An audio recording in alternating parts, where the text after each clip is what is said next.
You don't dream. Man, I've been dreaming about fucking all sorts of shit. Like, imagine if they fucking didn't fuck Game of Thrones Season 8 up. You'll locate, secure, and evac Dr. Tim Honecker. Or maybe Aliens Colonial Marines wasn't that bad. Or maybe this game, for all of its shortcomings, the matchmaking, graphics, gameplay, everything that sucks about it, which is kind of almost everything, it actually builds on the lore really well. See, this is what I mean about the matchmaking. That guy jumped in, and either the game itself was like, nah, fuck you, or that dude'd seen that I was like a 650 combat rating. I was like, oh no. What's going on? We ready? We ready? We ready? Alright, we're ready. We're fucking ready, boys. I'm clicking ready. Here we go. I've clicked ready. I'm waiting for the ready to be ready. 674, you're better than me. And he's a tech. 2 techs? Oh, this is easy. What are we doing on standard difficulty? We should be fucking rocking. Hang on, I'm going to say this to them. I'm not even sure they can hear me. Maybe they can hear me. Boys, we should be rocking a higher difficulty. 2 technicians, I guarantee one of you's got the flamethrower turret. Technician's my main as well. I'm just leveling my gunner up. But alright, let's just breeze through standard. Why not? Why the fuck not? Nah, this is a matchmaking error. Look at this.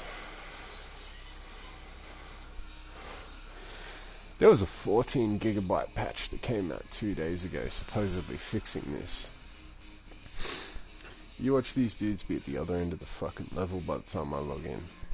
I'm pretty sure that instead of it being server-side hosting, like as in, you know, the game company hosts the game and we all connect to their server, it's P2P, and it's whoever chooses the mission first looks for members.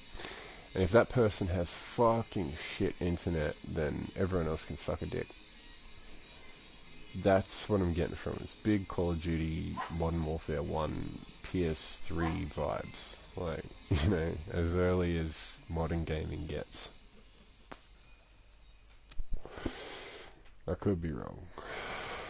I've done this mission so many fucking times. But I'm one of those guys, like, I don't want to just jump into like, oh, let's just do the last 3 missions. I've done them all multiple times. I want to do it all. I want to find a group that's like, let's stick together, let's do it all. You can breeze through them on standard difficulty. You can breeze through all these missions in under 2 hours easily. 3 missions at 4 per piece, take about 20 minutes each. What's that? 20, 30, 60. So that's 1 hour for the first 4 hours. You limit 4 hours. You telling me gamers don't play for 4 hours? Really? Oh. After this one, I'm going to need another drink. Because there's going to be some rocking. Going to be some rocking at the show tonight.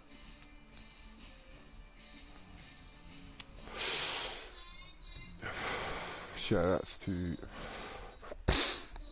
my old man for the soundtrack. He loves his AC/DC, big 80s vibe. Pretty sure he was fingering bitches in pubs in the 80s. Hence the music.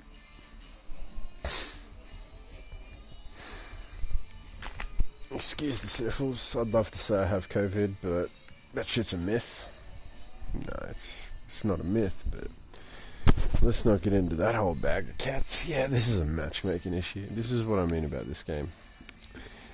I would love for it to work. And it does, don't get me wrong, when it works well, it works fucking well.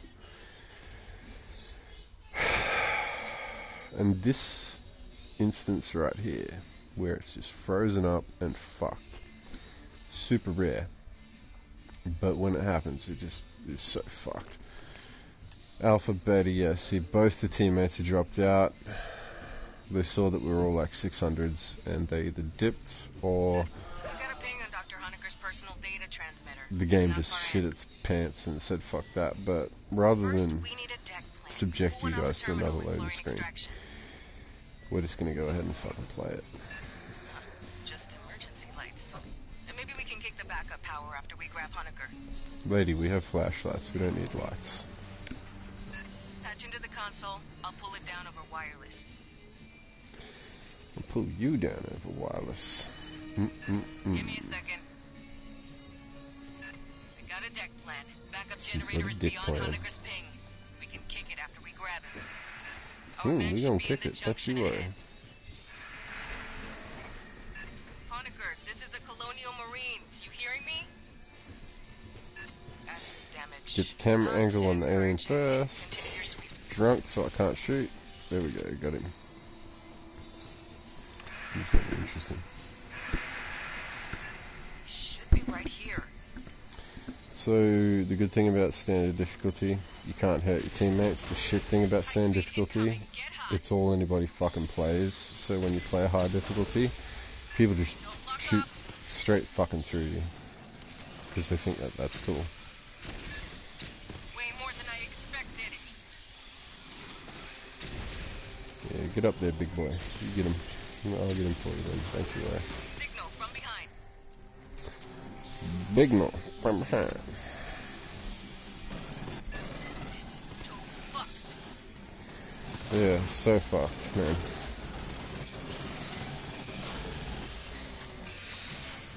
Attaboy. Didn't expect so many. Hey, on the deck, Honecker's PDT chip. He cut it out. Why? Ooh, he cut out his PDT chip, whatever the fuck. That's crazy, man. Sloppy work. Guess Honecker went this way. No one seems to get this. I play with so many people, but when someone's cutting this door, keep an eye on your motion scanner. I see so many people just fucking stand there waiting for me to cut the door. And then they get sprung up on by a fucking prowler. Like this guy.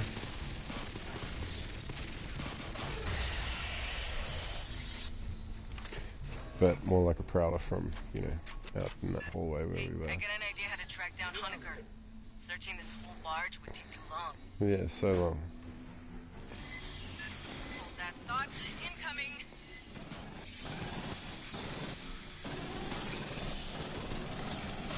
I cannot shoot tonight. Oh my god, bro, just, yeah, thank you.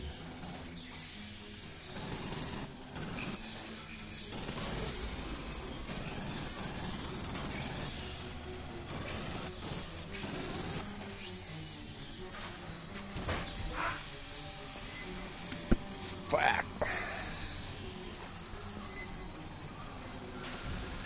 I don't recognize this morph.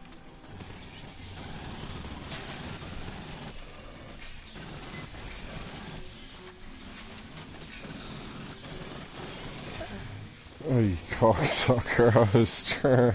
I was hoping to get away with that with no damage, to be honest. Yep, walk back into it, dumb cunt.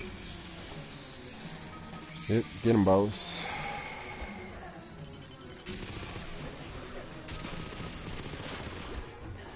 Hey, can't get me, motherfucker. Suck one. The exits are sealed. By Honecker, probably. The exits are sealed. We're gonna fucking hit this button. Should have hit the button straight up, really. Like, if you're a fucking soldier. Track the doctor using station locks. Sometimes it'll send you to this side room. Then you gotta kill a few extra aliens, click an extra button. Really slows shit down, to be honest. So what I did just then, running in front of, you know, that bot's fire. So many people do that online. Like in the higher difficulties where it matters. Get him, boss. Get him. Nah, he bitching. Hey. Fuck you, cunt. I'll get Esther analyzing that. She's our battalion synthetic. Keep moving aft. But yeah, so many people will run in front of your shots. Like, you're sitting there shooting the fuck out of something. And people just, oh, hey, let me just fucking run straight in front of you. That's how gunfire works, right? It's like they missed the, oh my god, this guy. It's like they missed the part where it's like, hey, don't run in front of bullets. But I should be playing on higher difficulty if I want to sit there and bitch about that shit. Okay. And no one fucking, I mean, very few people will sit there and listen for a prowler. I guess they don't play with headphones, but, whoa, hey, fuck you, man.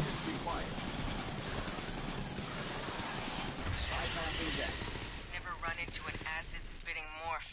Where did these come from? The acid-spitting one's the least of, that was him back there. He's the least of our fucking problems. We got this big cocksucker running around. The data, you can get the power up. Dynamo room's just ahead. Hear that? So your dude will even say, hear that?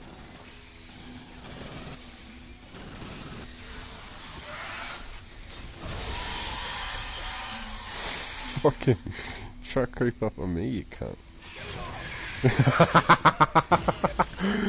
Oh man, I'm yeah.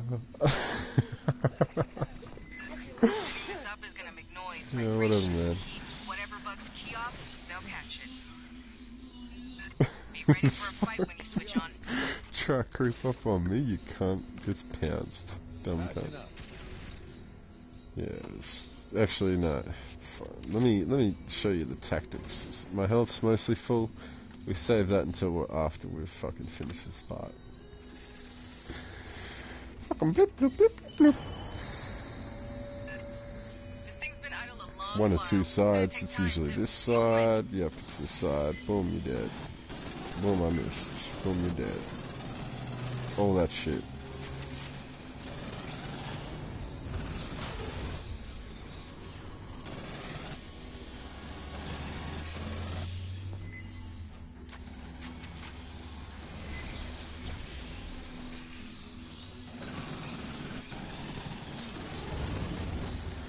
If you're a gunner, I see this all the time. If you're a gunner, as soon as you see a special morph, fucking engage, overcharge, whatever the fuck it's called.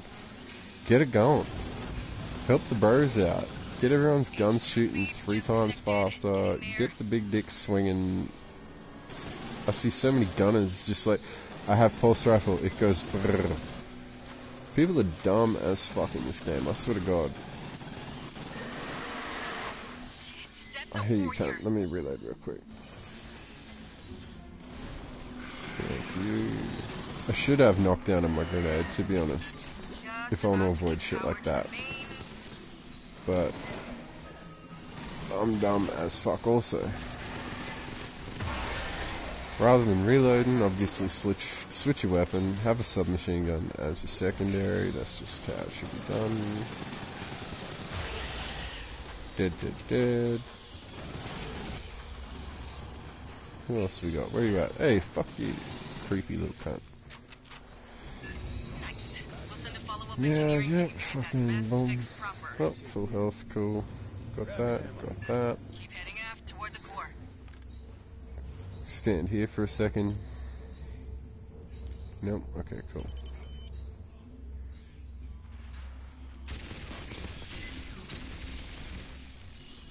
Fucking bot, mate. Alpha. Lead the way. Could be a drone running up. Yep, there's a drone. Throw the nade. See, if without that knockdown I would have had him. He was on fucking B's dick worth of health. He'll come back in the middle of this whole fight. Got another swarm brewing. Break out the heavy shit. This is gonna get spicy. It's really not going to get that spicy. You're dead.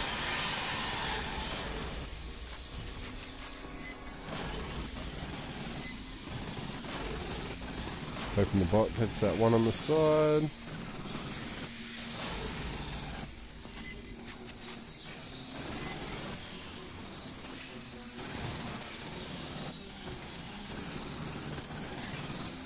Man, these bots are actually cleaning up. These guys are doing better than most fucking humans that I play with.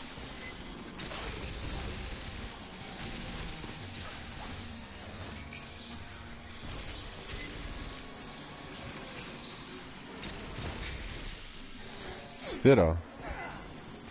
That's right, I got my fucking sprint remapped.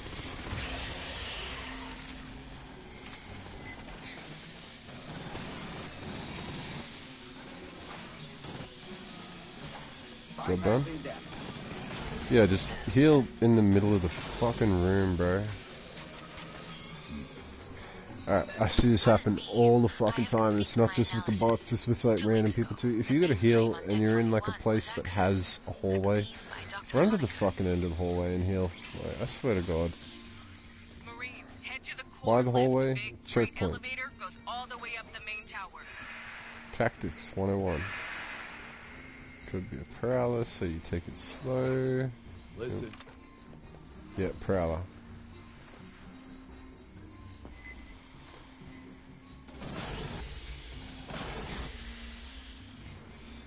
Pretty sure I've seen the cunt over here.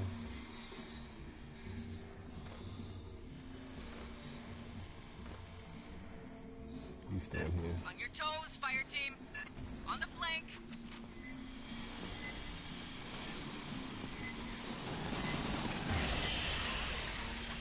Good thing the bot killed me in the back.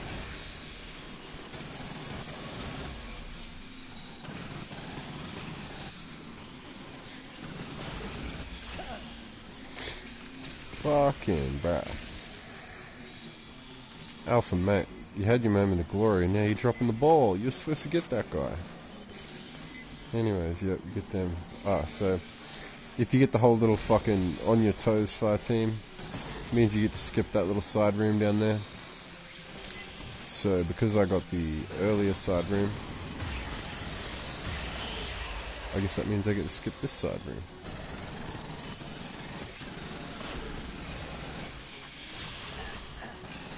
Fuck you, pal.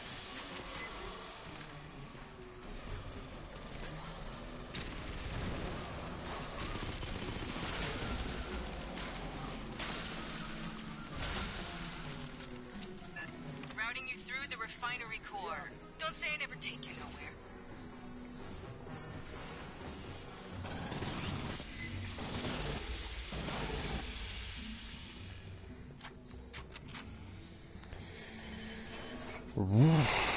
Run and shoot. That's all it comes down to, but, you know. When we reach Honecker, we're gonna have to ID by his blood or by his teeth. I got a pool running. Sometimes a little pouncy boy right there. Hey, dare you to spit over the side?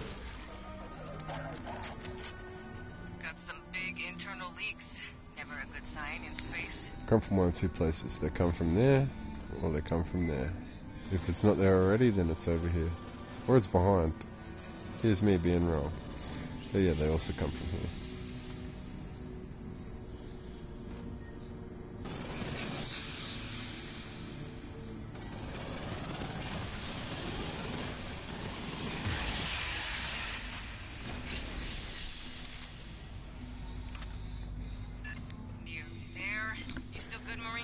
Another big tip, if you're going to be Gunner, which is the class I'm playing right now, your boosts take some of the longest to actually recharge. So what you want to do is have your shit spec to recharge as quick as possible. I see some people try and spec for it lasting longer. Lasting longer is cool, but it's no good if it takes you a minute and a half for it to come back.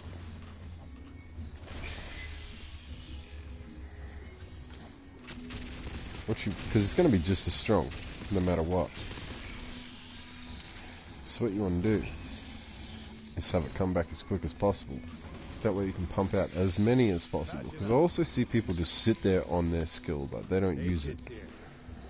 And it's like, bruh, what are you doing? As the generator. Expect little friends to pop out all over when this turns on. Sentry deployed. Elevator 17 decks up. Cool, cool, that's that. Couple landmines. Set up a perimeter, then hit the call button. So the reason you set the landmines nice and up on the perimeter, just basically up until this like fucking barrier. The reason you're setting that is because your aliens are going to attack the fucking turrets first. They're going to go for the first thing that they can actually damage.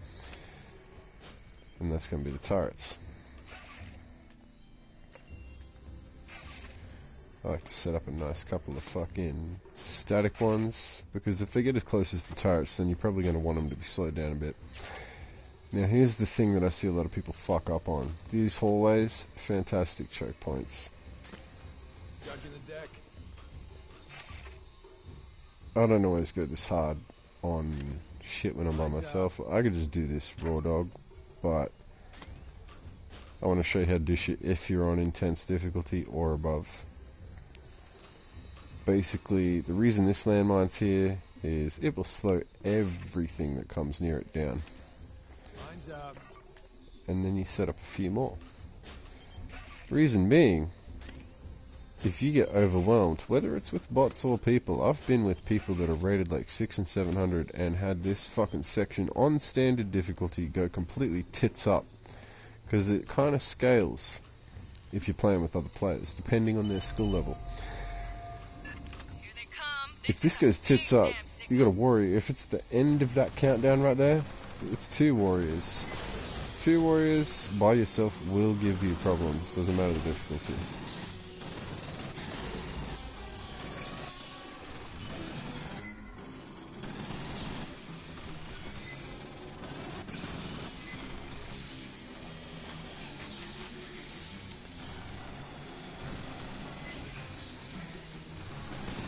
One of my pet peeves is demolishers using their smart guns for like the first minute of this match. Like I guess I'm just making a video to sit here and bitch about the shit that I hate, but see what I mean? They get straight up and over. Those specials, they just tank damage and they fuck your defenses. But one thing I hate is seeing demolishers use their smart guns or their flamethrowers or whatever the fuck they have for the first like minute of this fight, because then you get down to the final like 30 seconds, 45 seconds, and they got nothing. They're using fucking pulse rifles, just the same as everybody else. And if you're a gunner, pulse rifle's cool because you get that little damage boost where it says like 20% extra damage as long as I'm hitting my target. That's a thing only the gunner gets. Without that, pulse rifle's kind of shit. Extra 20% takes it to about 150 damage rifle, which, if you're like me and you pump the fire rate up, is good shit. If you haven't got your fire rate pumped up, then you're in for a bad time. The aliens are gonna fuck you in the mouth and make you a daddy or a mummy, whatever you think it might be.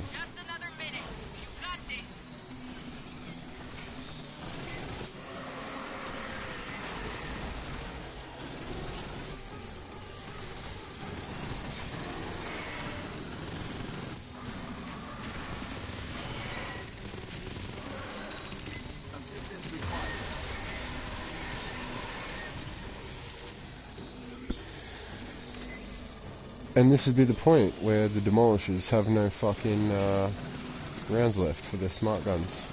But as you see, this is where the most aliens come through.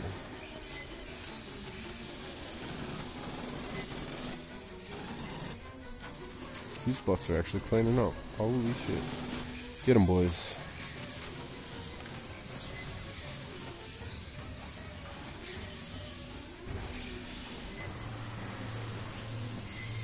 Into the elevator, haul ass, Marines. Nah, I'm clearing this.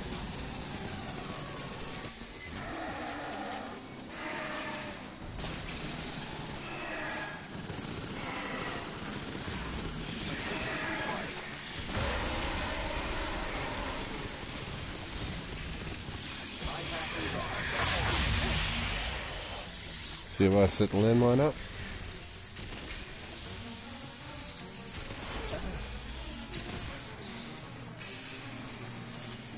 So they'll stop spawning from this point on standard difficulty. They'll keep coming at you on intense and above.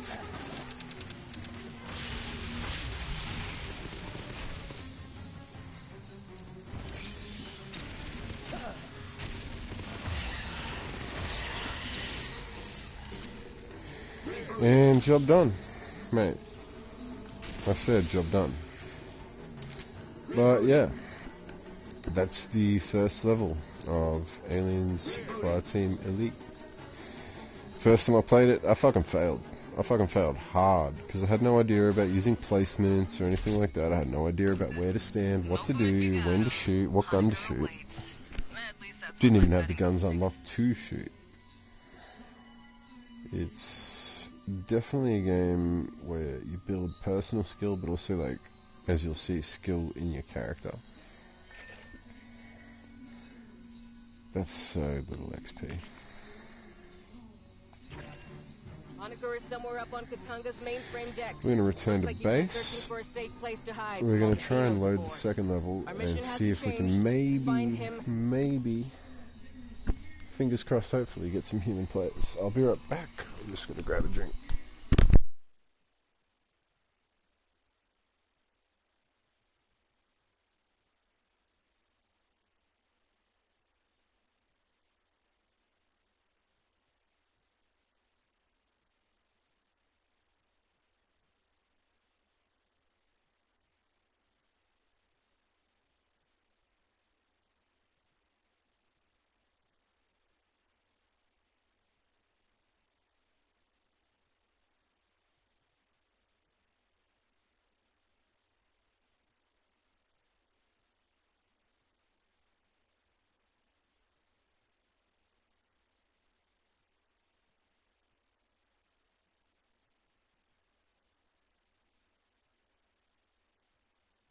And we are back.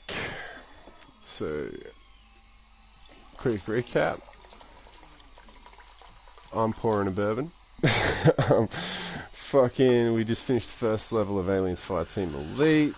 Well, the first one of 3, I guess you'd say. Each level comes in 3 parts. But, yeah, basically I did it with bots. It was just standard difficulty, nothing to write home about. It was shit. Showed a couple of tactics. Let's see if we can get some players. So when you're going in the higher difficulties, you're definitely going to want to come with a static grid. Reason being, slows the aliens down. Vulnerability drone adds a little bit of extra DPS. If you don't get other players by 30 seconds, you're not going to get other players.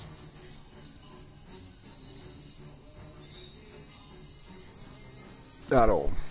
I've checked, tested, watched. I'm just one of those kinds of guys.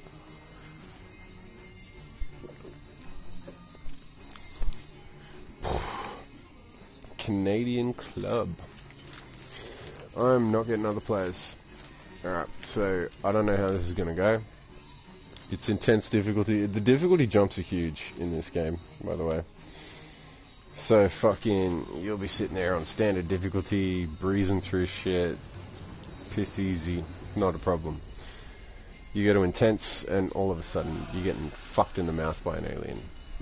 And that's just how it goes. That's just life. You know, some days you wake up and it's Monday. Other days you wake up and you're getting fucked in the mouth by an alien. And that's okay. We all have those days. We all have those days where we've been fucked in the mouth by an alien. My day was Wednesday last week. His name was Jose. It was good. My chest ain't felt the same since, but I don't think that's the same thing as this.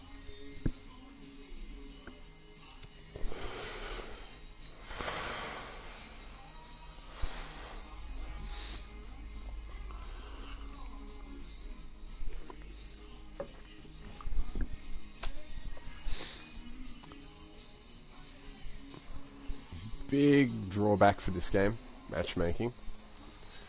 Big positive for this game, when the matchmaking works. And it does, like more often than not. This video won't do much to change that, like. But when it works, it is really good. Like when you get a crew that knows what they're doing, or you play with a couple of friends and you communicate, and so many people don't use microphones in this game for some reason. But when you get a crew that knows what they're doing, it's fucking amazing.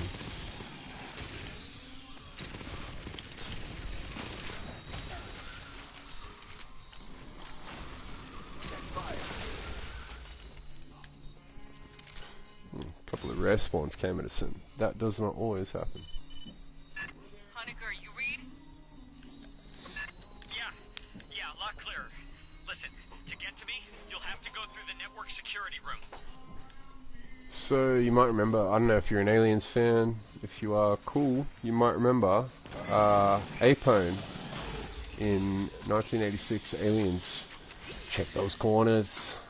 Check those corners. Check the fucking corners, for fuck's sake. I see so many players play, especially on the higher difficulties, and they do not check the corners, and then they get pounced, and then like a quarter of their health gets ripped away because they did not check the corner. Stay, if you've got a hallway like this branching into a big area, if you've got a hallway branching into a big area, that big area has aliens in it, I promise you. If you are another player, don't run in front of someone else's gunshots like that bot just did. It fucking happens, your health will get fucked, especially on the higher difficulties. Didn't do much to him then, it did a bit, didn't do much to him then. Because this is only intense. When you get to like insane difficulty and shit, yeah, the butt. Guns will fuck you up. Pick a side, stick a side. Let us handle it.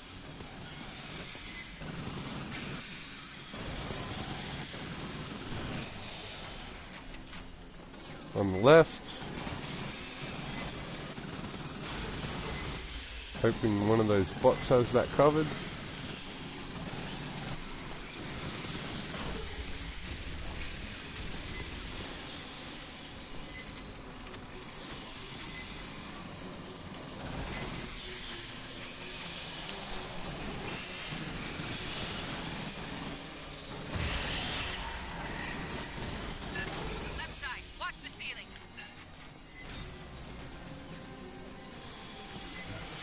That's the problem with the gunner. I said it before, I'll say it again. Gunners take fucking forever to reload their abilities. The grenade and the faster fire, the overcharge perk. Because they are some of the best perks in the fucking game. Watch this guy rear up, do a jump.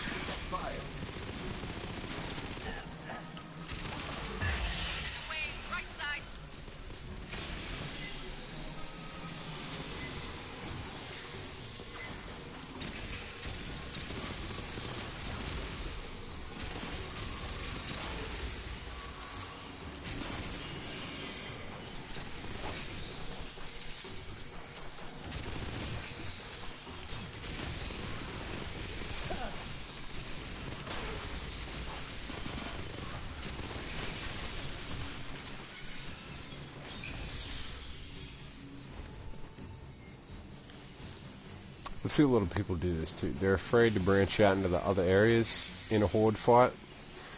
It's not something I would go off doing by myself, but if your team's moving with you, if you're communicating and everyone's working together, you can absolutely just fucking change where the fight's at. If you're getting overwhelmed like that, boom.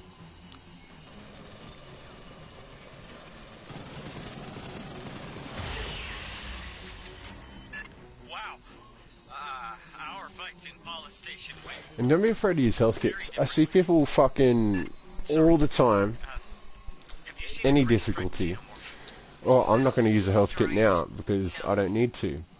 Bro, it's not like you're going to cross the entire level and then come back for this one health kit. It's gone. Like, once you walk past it, you're not backtracking. So fucking use it. And you try and communicate this to people. I don't speak to people the way I'm speaking right now. I speak very nicely. Like, you know, I suggest things. I don't force things on people. Shouldn't have shot my guy just then. But you'll be surprised how many people just either don't respond. They have mics because you can see them hot micing. Or they just say, nah, fuck you.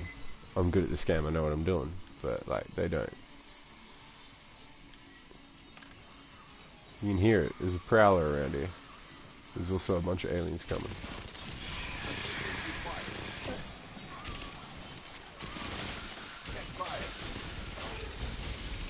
Yeah, so he got pushed into the prowler.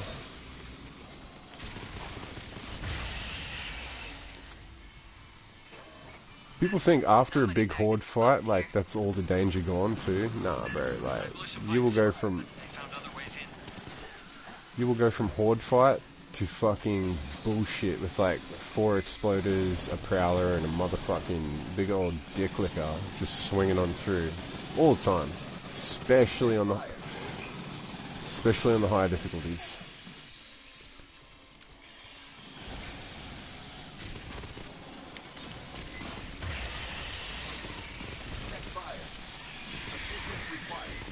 Yeah, of course assistance required. Bypassing damage. Bypassing damage.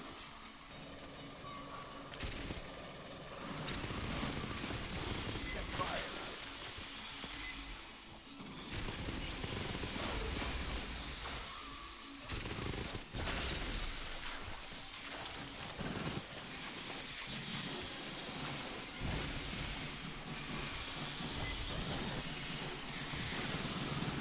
This is a big fucking horde for this hallway. I can't stress enough, like, I know they're bots, so it's a pass, but do not strafe in front of your like teammates' fire. It's just one of those things. Where's this guy at? He's stuck in the walls. 14 gigabyte update 2 days ago. Supposedly polishing this shit out. It did nothing. I think it's jammed. I shouldn't have shot that. Yep, door's jammed. Another horde. Here we go. This is what I mean about the difference between intense and regular difficulty. Here we go. So I'm low on ammo. I've got to trust the bots here, otherwise in the next room I am going to be in trouble. That just beats everything. Well, they still died to bullets, Doc. Marines, cut the door. Cool, got to cut the door message. I'm going to cut it because it's not like the synths are going to. 98, and then you turn around and you fight with your team.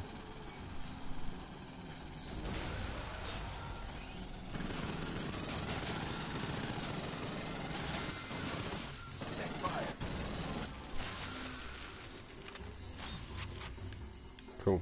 I'll cut it. And then you're through without having to lose a gun. Working Joes. Ain't those Sikhs and robots? About to be a bunch here, and a bunch there, and a bunch there. Oh. Boys, that was my bad. Fuck, not doing too good on the old ammo.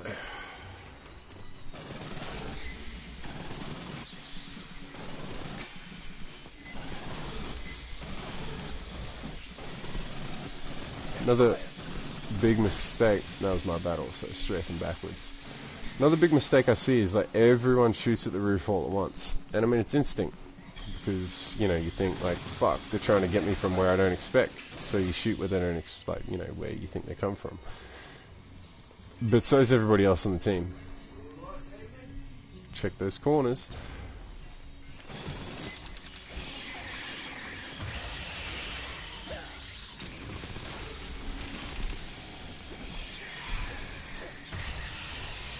Down to the pistol. But so is everybody else on the team. Everybody's shooting at the roof. So who's shooting at the floor? Nobody. And I ran past where I need to go.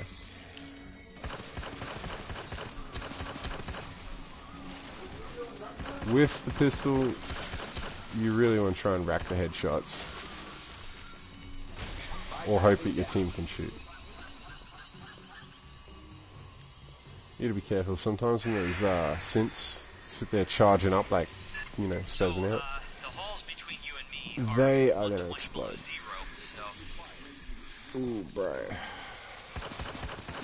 Got caught by the late prowler. And big lag in the game. This happens anytime it spawns either a bunch of Xenos or a big Xeno. You'll be in the middle of a firefight, you know, 20, 30 fucking Xenos all on all sides. And you'll be sitting there doing your best to keep on target. And then all of a sudden the game will fucking freeze. because it needs to load in a semi-boss. So You'll have to cut the a refrigerant. Demolisher, Broke the Praetor, valve. Tossed the wheel in fucking the side. warrior, Sorry. drone, anything big-ish like that. Game will, you'll notice it, the game will literally fucking grind to a halt. Like, it will freeze for 10 solid seconds. And then you're expected to just come back in and pick it back up where you left off. Except the aliens didn't have to do that. Just attach it to the valve in the pump They room. kept running with the game. Because it wasn't the game that froze, it was you. Free on me. Alright, this is where you really got to trust your teammates on this particular one, unless you want to waste a bunch of turrets. But you don't want to waste turrets at this point.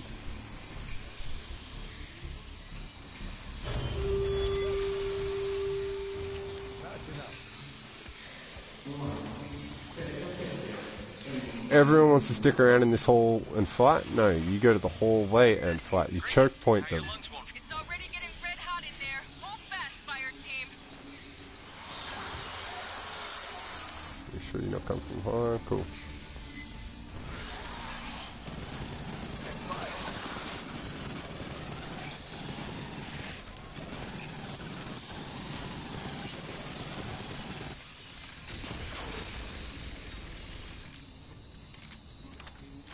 Cool.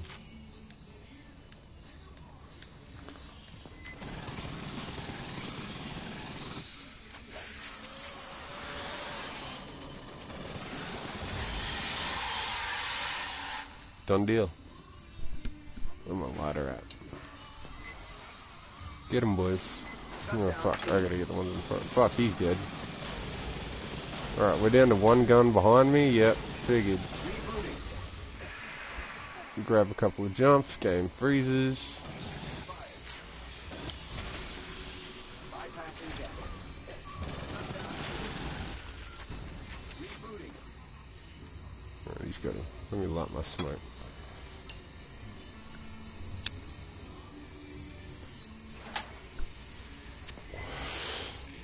Here, get him, boys.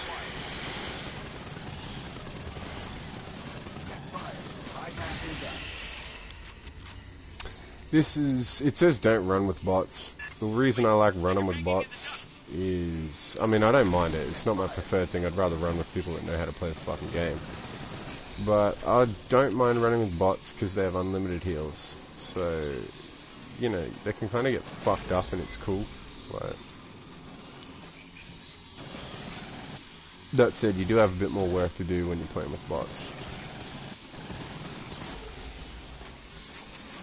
You gotta watch more roofs. You can't always rely on them to use their skills when it's smart to. Like in a minute, this room's about to fill up with Xenos. That one should have already been dead.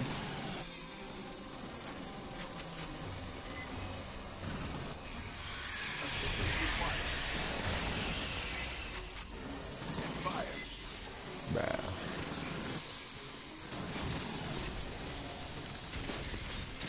Attention, right flank.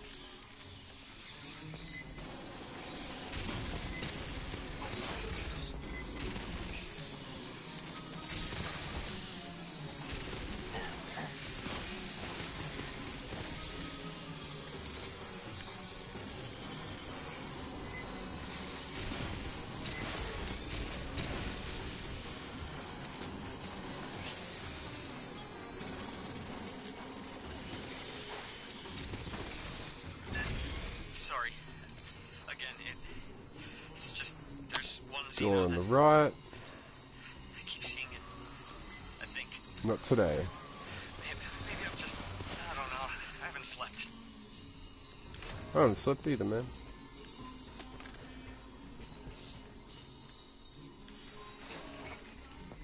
Boys, can you get that? I rewired the locks to the server core. Okay. Ammo first. I see this happen all the time too. Ammo first. Bullshit later. And people want to stand in this fucking hallway, and I did too when I first started playing. Nah. If anything, maybe set like 1 or 2 sentries out there. You know what? Because it's a difficulty level up. I might do that. Sentry deployed. But no, you want this room. And then just clean them up as they come around the corner. The lock's disengaged. Great. You're good to go for... Oh, you're about to get eaten! No, no.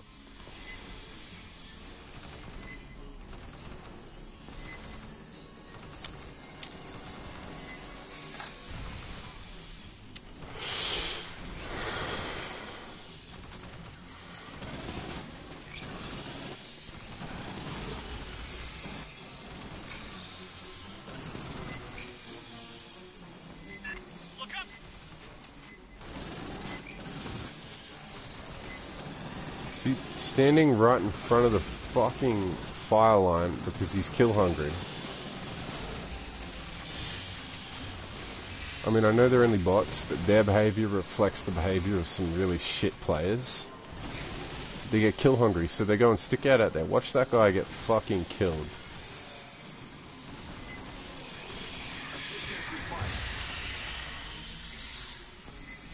Oh, and grenades won't hurt your teammates, no matter the difficulty.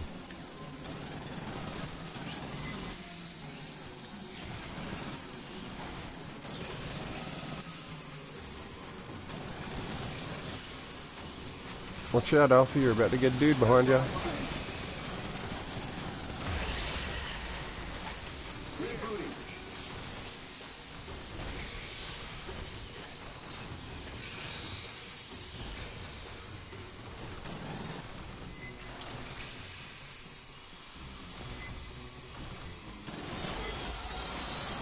Here we go. So I really should have saved my, you know, things for this. But luckily, because it's bots, it will go for the bots before it goes for me.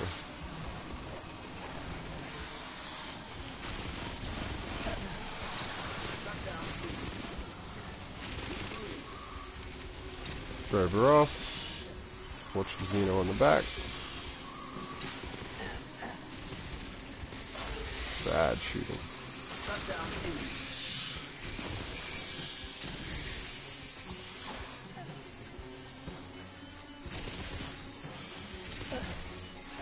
Oh, this is not going my way.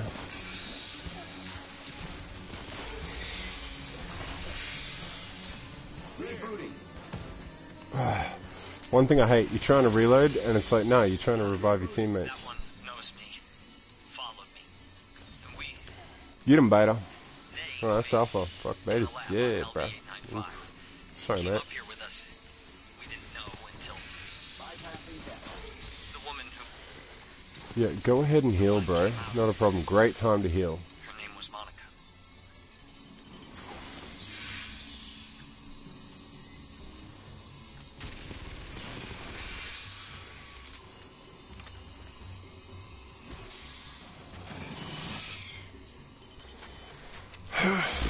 Now let's get some ammo. Grabbing ammo.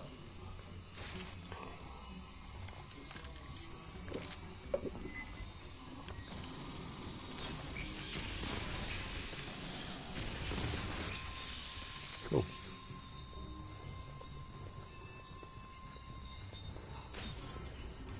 You can check up here. That can be a pickup crate. Nope, not today.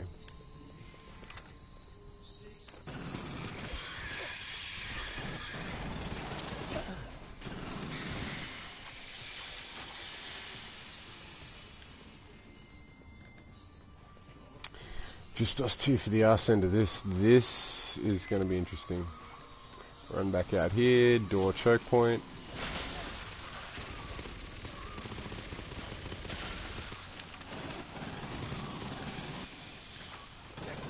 Oof, not good. We shot the fuck out of my man. And the handrail. It was a real bad handrail though. You're fucking responsible for a lot of workplace injuries. I just wish you could tell your homeboys, like, brat, heal up. Come on, mate, move.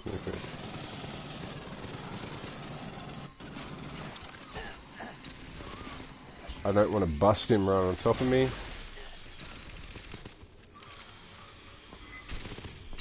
Or my teammate if I can help it.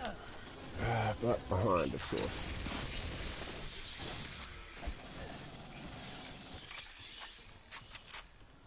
I'm really hoping for some fucking... Yeah, drone's good. Mine's not so good.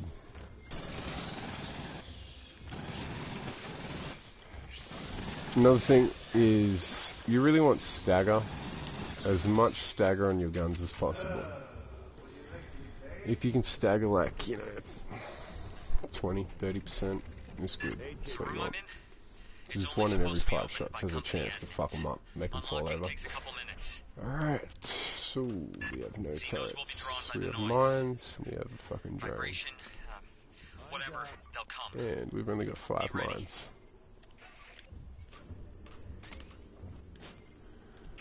Okay, so because I've got fucking no mines,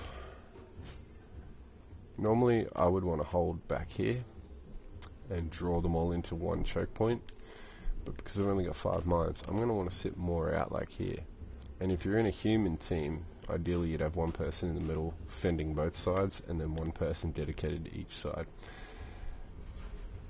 We don't have that. It's me and this shitty AI bot that's biting my steez with the fucking goddamn beanie. Put a freeze mine back here.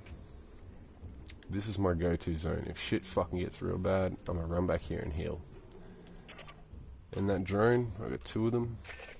1 at the start, 1 halfway through when that fucking that big boy comes out. Can't guarantee I'm gonna make this. I hope you can. Good luck. They're coming.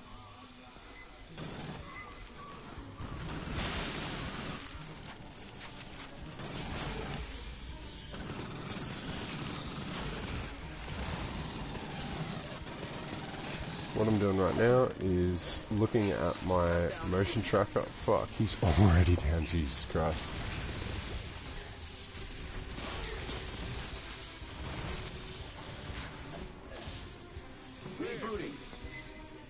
I'm just gonna have to take the damage.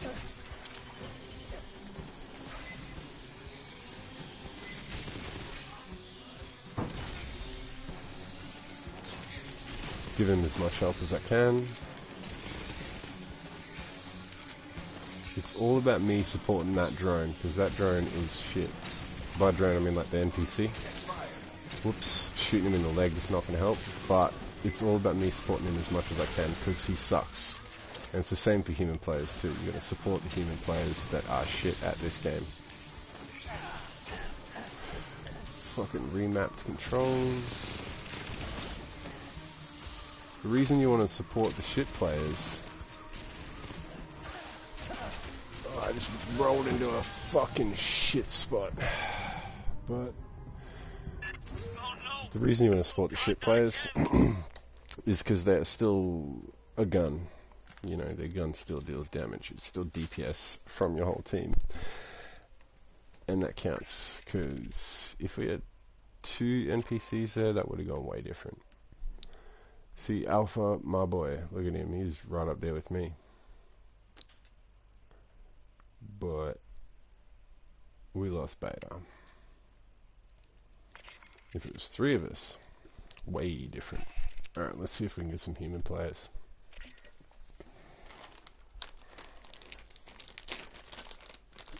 And see if it goes much more different.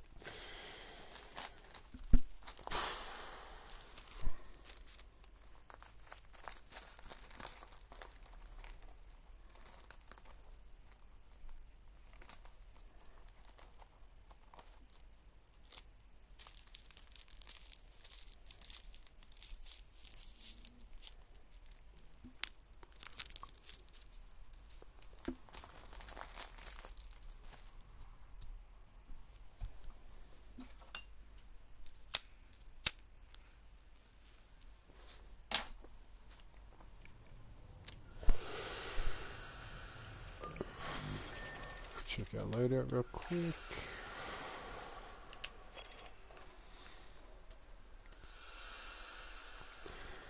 Size of target 5% per stack. That is pretty good.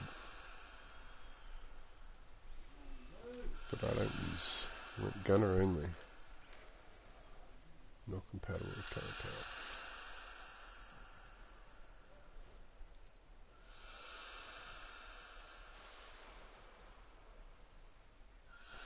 See, this is the problem with this game. Some of these, it will show you like what shit is compatible with. I can't find an example right now, but one of these I would be able to click like, you know, show compatible perks, and it would show me what it's compatible with. When I click something like that new one I just unlocked, this one, suppressing fire, focus fire now slows the target. Like, that sounds really fucking handy, but it doesn't tell me what it's actually fucking compatible with. See, this one says compatible with short control bursts, not compatible with current perks. That doesn't help me at all. What perk should I get to make that compatible, you know? What are we getting here? New decal. Mal tiempo. Nope.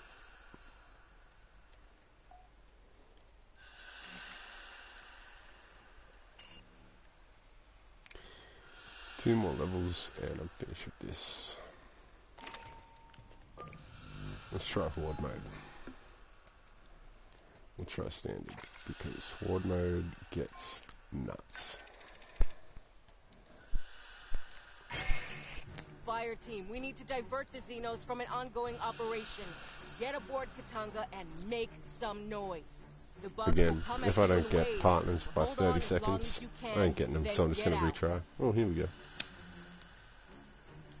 2 demolishes. For the sake of it, I'm going to switch over to technician.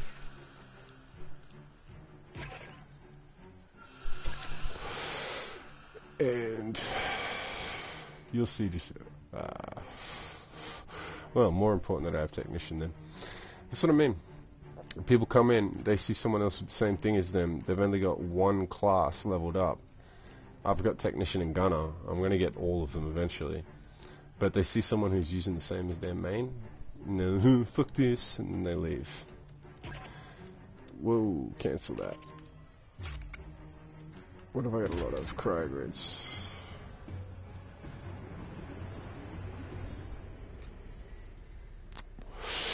635 and a bot. We're not going to make it past level 20. Usually I'm at like 30, 40, which to my understanding is like mid-level. I've met people and spoken with people that have gotten like 50. And from what I understand, 40 through 50 is nuts because Xenos don't drop medkits at all. But I didn't see me and this guy getting past. Like 20 will be good. I'll pull out at 20 just to get the... Well, actually, I don't need... Everything's maxed. My handgun's maxed. My SMG's maxed. My fucking tech is maxed. My technician maxed. And my player level 20 maxed. So, fuck the XP. I don't care. I'm just in it until I'm in it, you know. If I was playing gunner, then I would want the XP so I can level the gunner, because horde mode is great for that. Great for XP. Even making it level 10 will be better than any sort of, you know, standard story mission or whatever you want to call it, campaign that you could play. Problem is, if your teammates suck, you're in for a shit time. Even by like level, I've had teams where it's like their ratings are up to like 600, and like 600 ain't shit. I'm 600 on a gunner that's not even max level. Like my perks aren't anywhere near where what I want them to be. My tech, he's pretty smooth, but that's why he's like level 700 something, and I've not seen above level 700 something.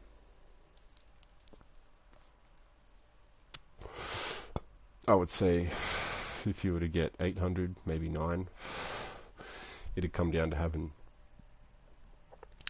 your entire class spec'd for a smart gun that has the best attachments on it. And it doesn't tell you like, yo, this is the gold tier attachment. No, you've just got to figure out what works best. If I was to be smart gunning, probably fire rate and accuracy, or magazine capacity and accuracy, or max ammo and accuracy. Everything accuracy. Anything that's going to up your hits or your bullet count, plus accuracy. Definitely accuracy if you're going to be smart gunning.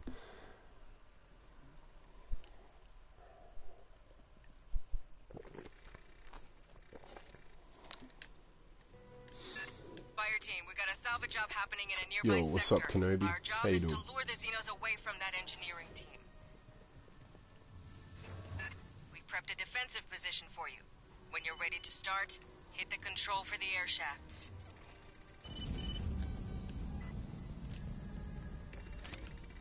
Sentry deployed.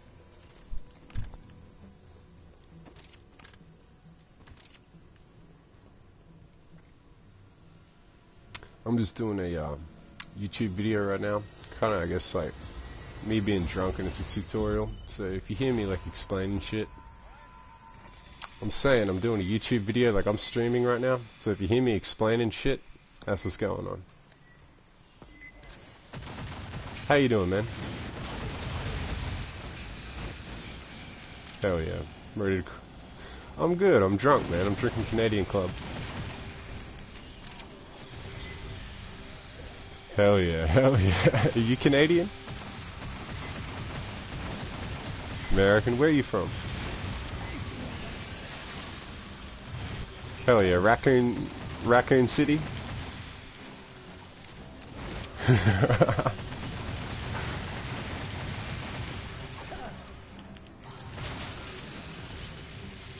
West? That's cool, man. That's cool. Back for now. Yeah, America's huge. That's why I asked, because you ask someone like, oh, where are you from in America, and their life will be completely different to somebody else from America. Like, it's crazy. Free army.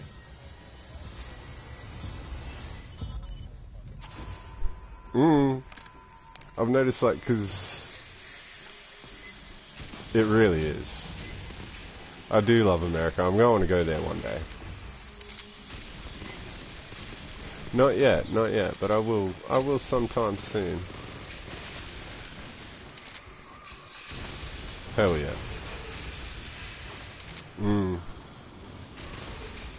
Yeah, Canada's on my list as well.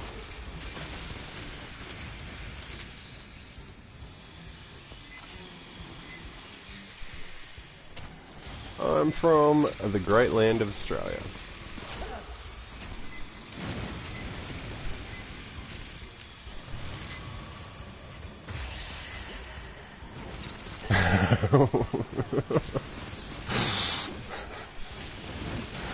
No one... I've drank Foster's before, but nobody drinks Foster's. Yeah. Not even that. Like, it's so rare. Like, most places don't even have it. That's all for this group. Expect Yeah, to see the real. equipment cabinet in the Like corner. if you want to You drink can access Foster's that in Australia, requisition you have to supply. look for it. You'll get requisition credits after each attack. Choose careful. You gotta make that shit last. Get ready. More deployed. Nah.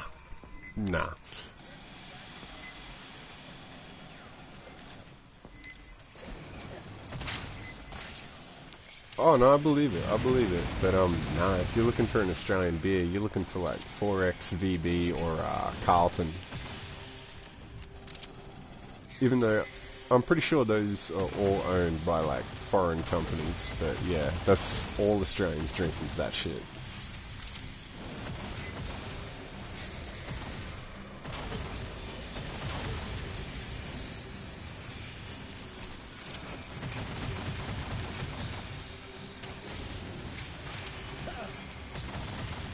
Oh, I know Millers, yeah. I don't mind the Millers.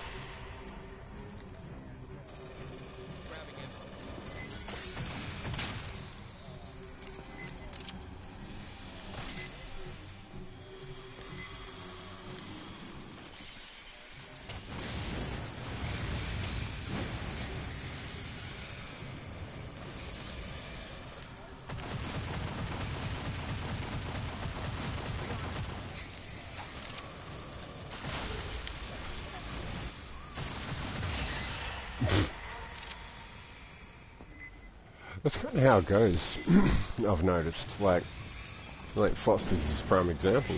Like if you wanted to drink Foster's, if you're an Aussie and you wanted to drink Foster's, good luck. Like, you have to go looking for it. It's not as easy as, you know, just going to any local bottle-o and picking one up. You've got to go to multiple just to find it. And I mean, I guess that's how it is in South Africa with theirs. Like, you can't just pick up. I got you. Fuck that face hugger. They'll be back.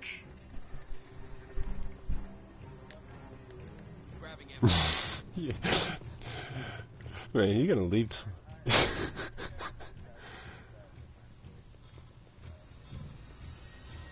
Maybe. That's okay. Anybody watching this video is gonna get like a one-sided convo about beer, but that's okay.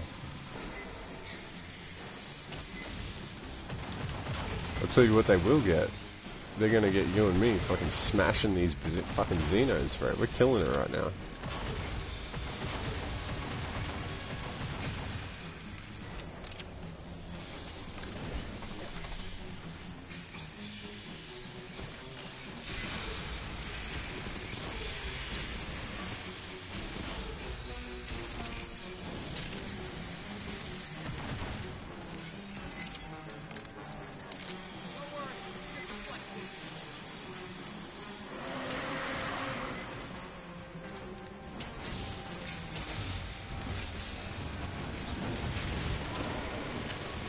Big boy.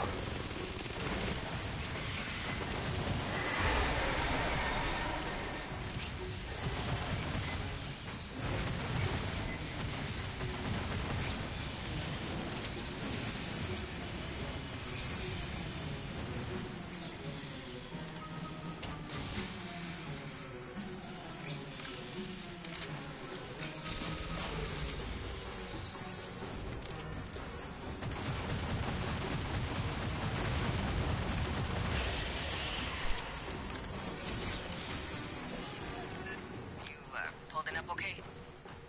Rearming.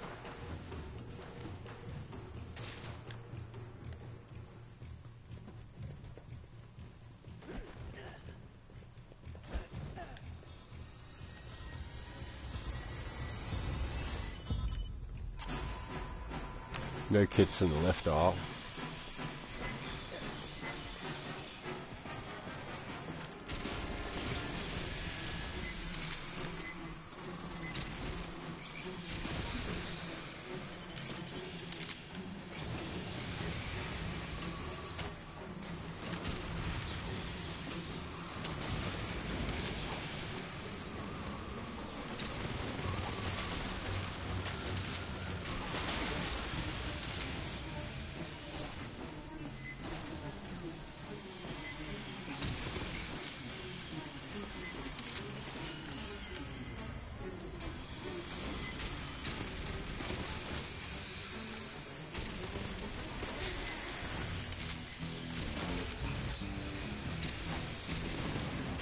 Yeah. I'm no big time streamer, nothing like that. I haven't got like 1,000 people watching.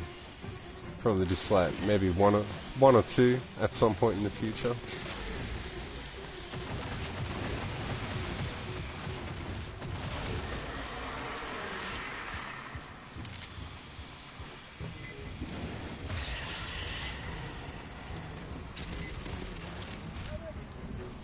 Ooh. You're right, yeah, I'm gonna go. Nah, you're cool, I got 2 minutes left. I'm gonna go and get back as far as I can. The drone went down too. You got this, you got this.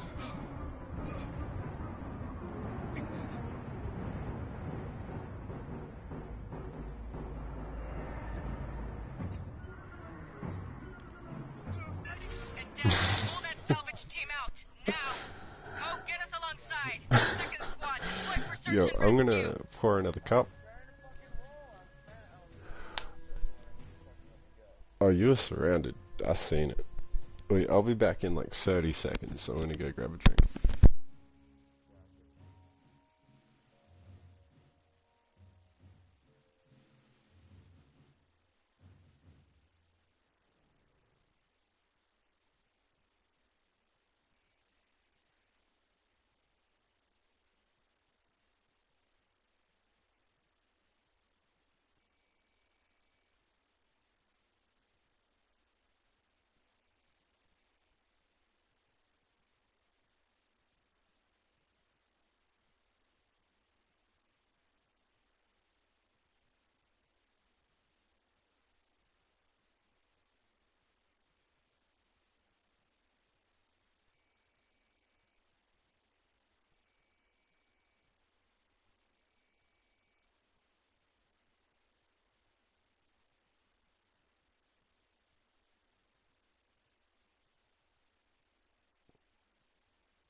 Yeah, no, I wasn't gonna run off on you.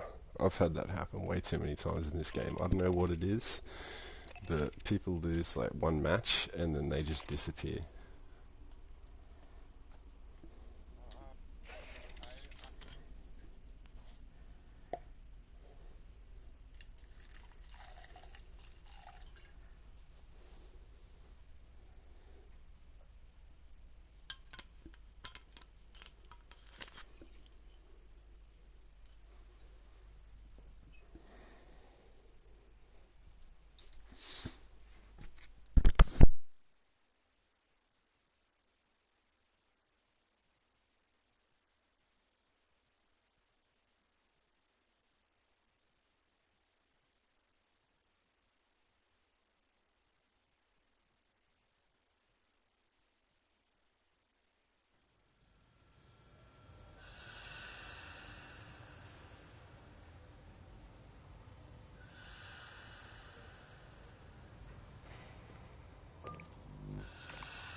Fuck me, it looks like homeboy disappeared.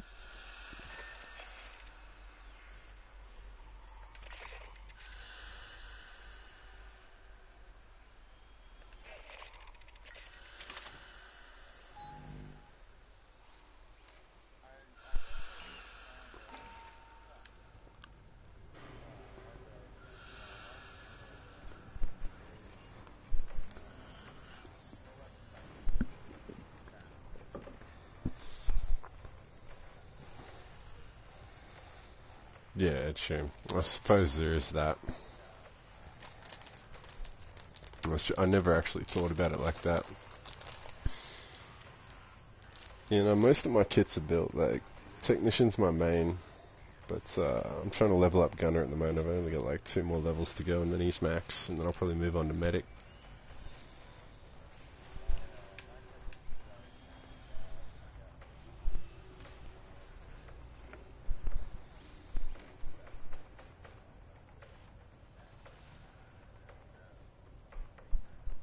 Oh yeah, oh yeah. Yeah, the Recon class looks good, but I don't know, snipers versus Xenos. Yeah, I seen that. Yeah, I did see that, but I don't know, like the abilities is what throws me off. It's like, you drop ammo for people, cool. But yeah, I don't know, like even on the higher difficulties, I'm rarely out of ammo, and that's not because I don't shoot Xenos. Like, I've usually, like, I'm not trying to, you know, sound like I'm hard or nothing, but usually I've got like, you know, max kills, or I'm like pretty up there in the kills, like in the hundreds. So I don't see the point of ammo, because I've never really run out, and even if I do, like, the handgun is not bad as long as you're hitting headshots. Like, I don't know. I suppose though.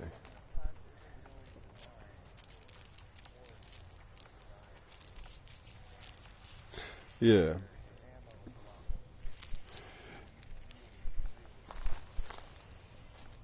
That's what I'm talking about though. That's what I'm talking about though. Because like, if you're playing campaign, I don't know, like, to be honest, my campaign experience is like 90% the first 3 missions, because that's all anybody seems to play. Like, I'll try and matchmake for like the other campaigns, and I just never get them. It's always just me and the bots, especially on the higher difficulties, just no one plays them. But yeah, ammo's never been an issue.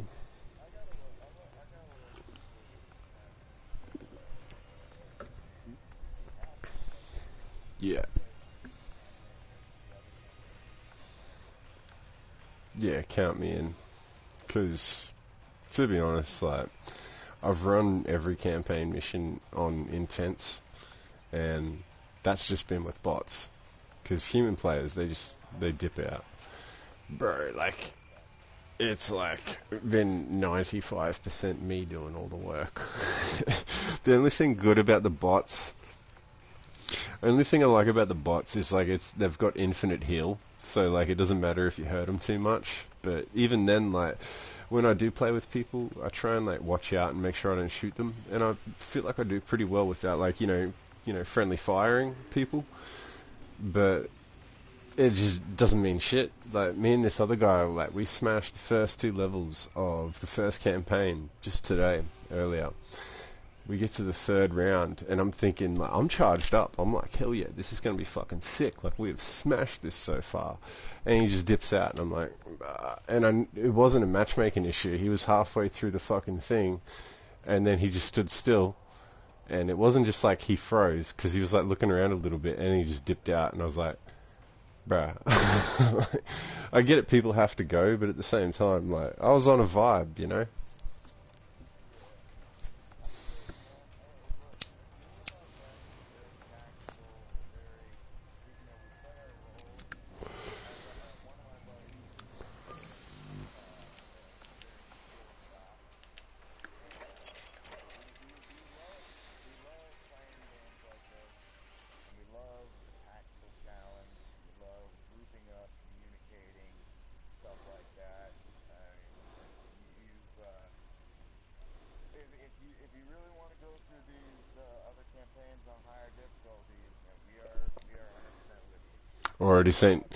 Already sending you a friend request, bro.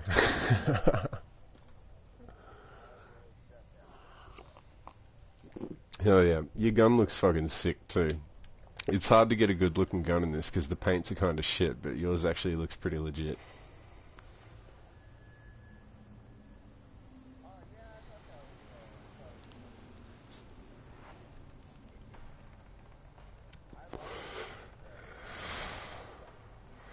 Yeah?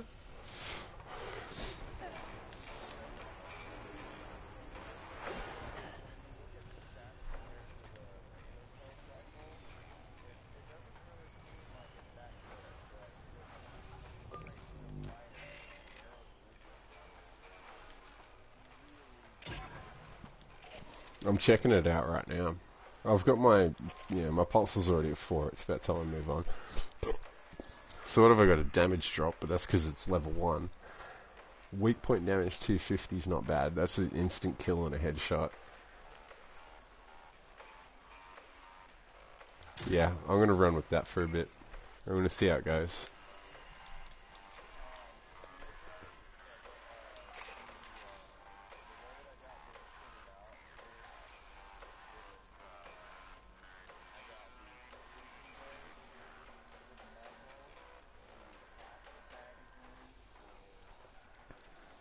Mm-hmm.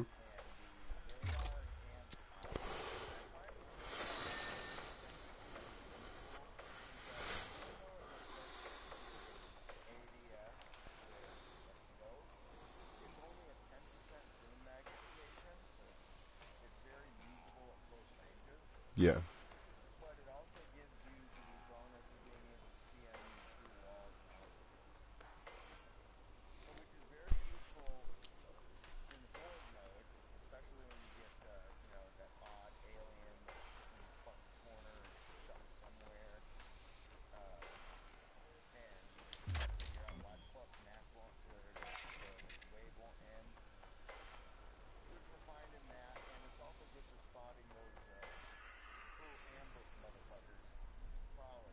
Mm.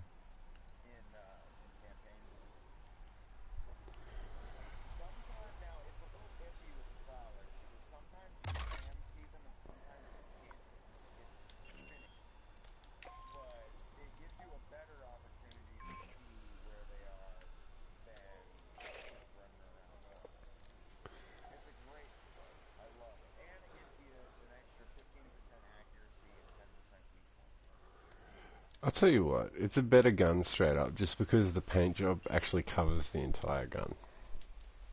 Except for the handle, but who gives a fuck about the handle? Like, it covers the scope, it covers the barrel, yeah, like, I'm down with that, that's fine.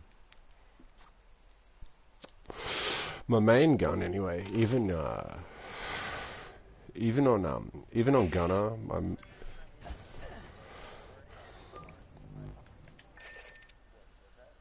I was gonna say, even on Gunner, my main gun tends to be the X43 Barrage Flechette SMG. I'm just reading that off the page, but you know the SMG you unlock at the end of the game? Dude, it's my go-to, and just like the reload so quick, like it's so good. And on my technician,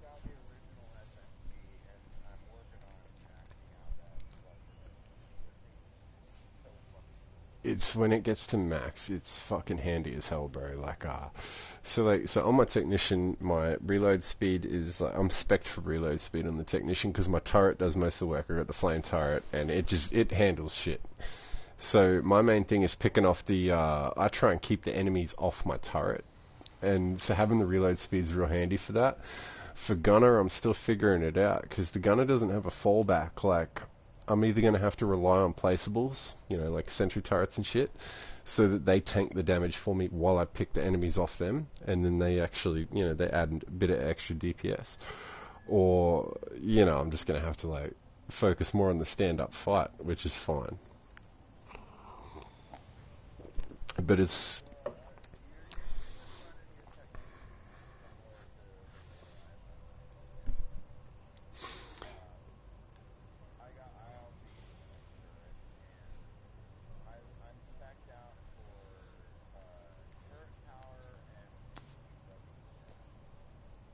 Hell yeah.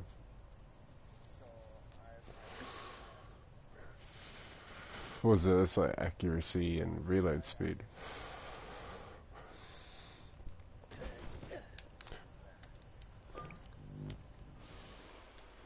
Yeah. Let me do the same, actually. Let me show you what I got.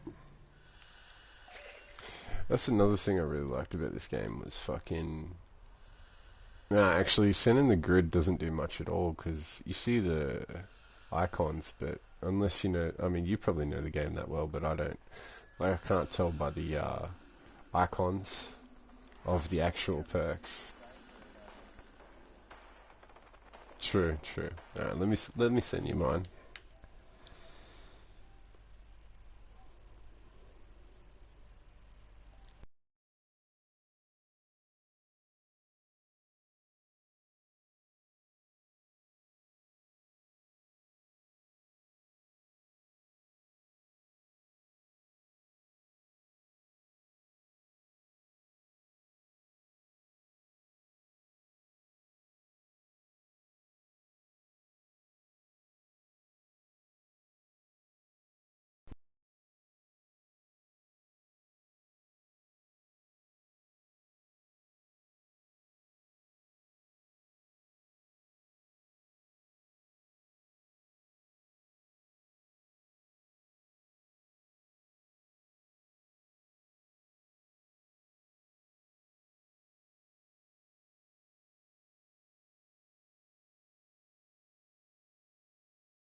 Let's see, where you've lent more into your actual guns, I've lent more into my turret.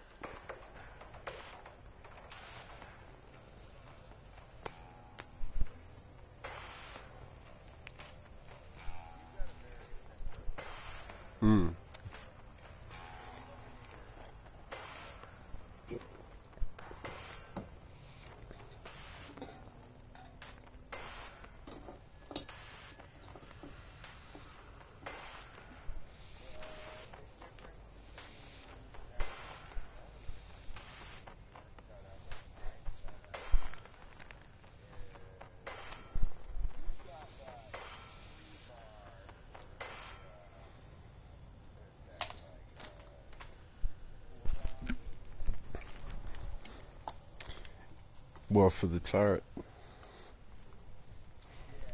Yeah, that was for specifically campaign, because I wanted to run that thing as much as possible just to sort of back up the NPCs. Because I haven't really had a crew. I had these two dudes. They're pretty good as well. Like, they were on the mic, they were communicating, all that shit. But they weren't able to play too much. So I'd get like 2 matches out of them and then they had to go. So it was like, always with NPCs or just randoms. And when it comes to like playing with, you know, randoms, I try and do as much as possible, because I don't know what their skill level's at, especially when I see like combat ratings lower. Like, I'll try and support them as much as possible, because they're still DPS, they're still killing aliens. They might not be as good, but they're still doing something. So I'd rather try and back them up as much as possible and make their time easier, rather than, I guess, you know, leaving them to their own thing. Because if they go down, then that's 0 DPS. We lose a third of our DPS straight up.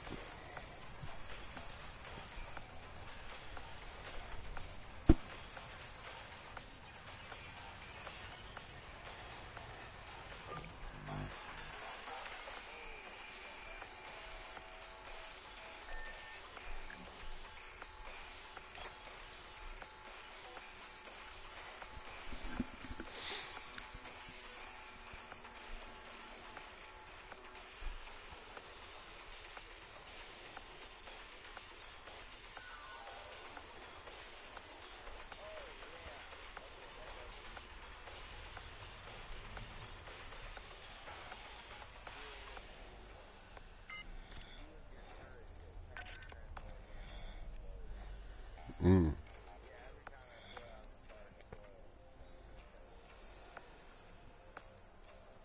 Mm. I was running that for a while, but I traded it out. I forget what for. But basically, my whole tactic is I stick near the turret. Like, for the big guys, the small guys don't really mean shit, but for the big guys, I stick near the turret. It deals all the damage for the armor and everything. It's my main DPS, really.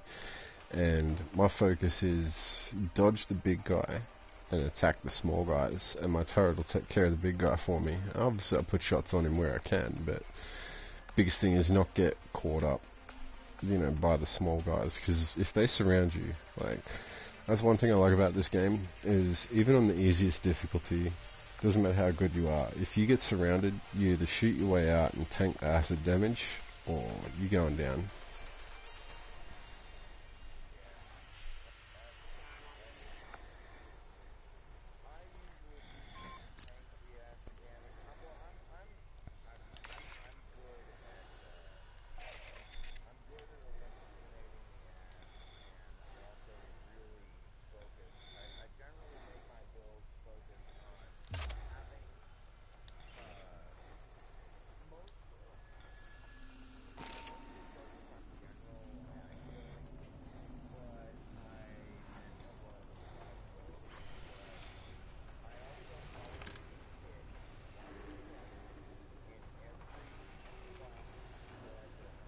Mm.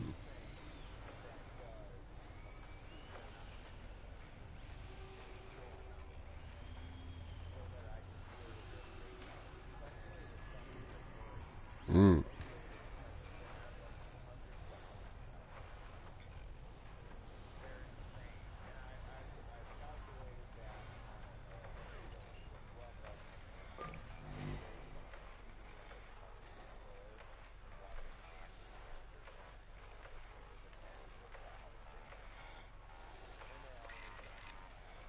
Yeah.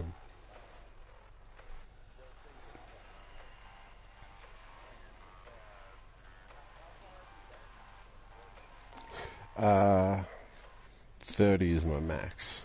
But I was with a pretty good team. Yeah, but only once. It was a good team too.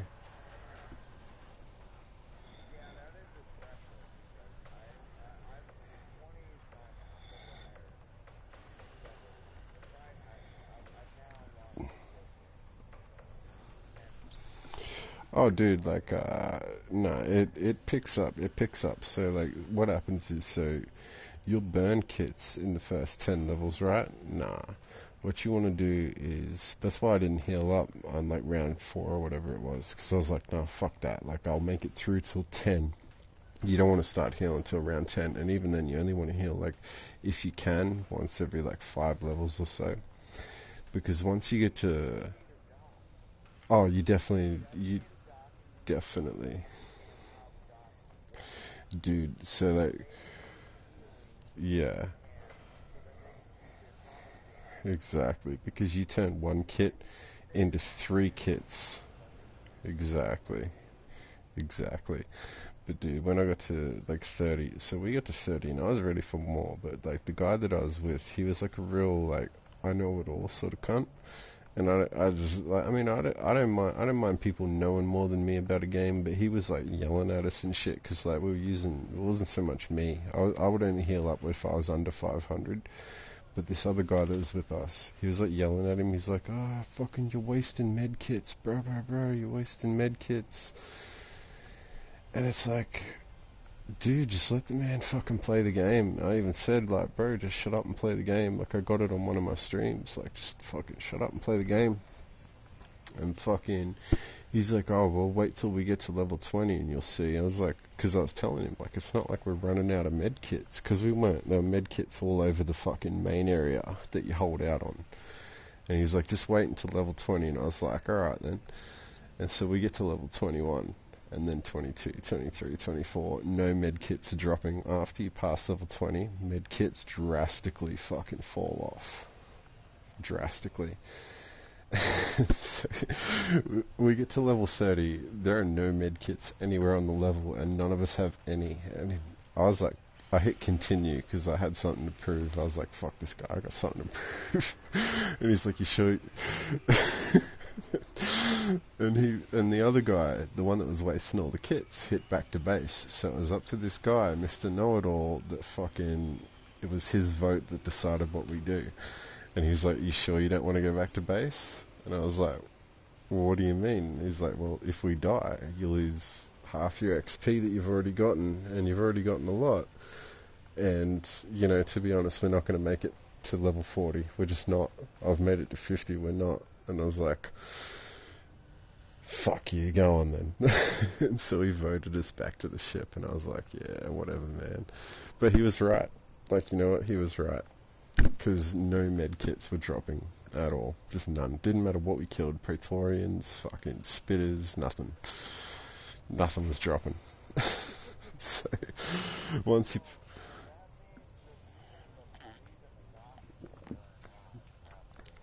Oh yeah, oh yeah. It's like...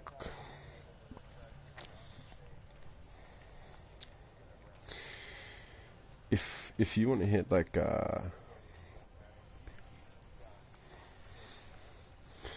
yeah, so there's a couple of spots in the map that I seen this guy standing in, and I was like, why is he standing there? Because he's standing there at like level 28.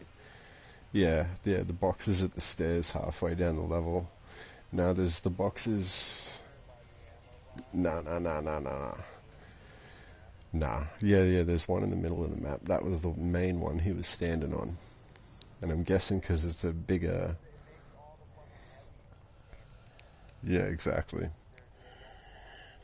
And so fucking that was all he was doing. But this was before the 14 gigabyte patch 2 days ago, so I don't know how it goes now. I don't know what it's like. Because they did say that they'll... Still works. I'm wondering what they have actually fixed then. I'm wondering what they actually fixed, because the graphics ain't different, the balance ain't different, nothing's different.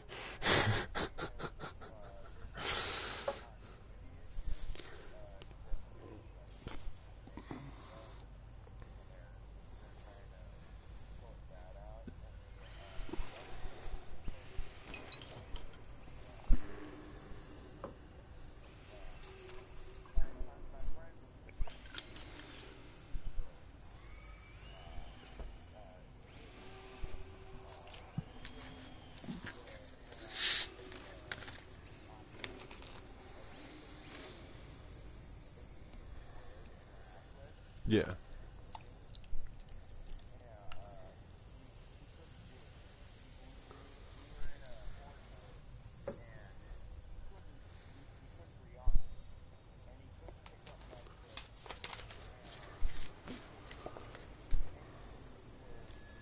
That's fucked. Yeah. Yeah. That's fucked up.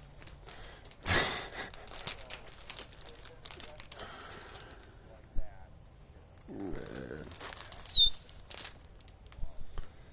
it's crazy. Like they're going for this. Yeah, they're going for this tactic where instead of like releasing multiple small updates, they release these. Rarely they seem to, like once every couple of weeks they'll release massive updates that fix a heap of shit.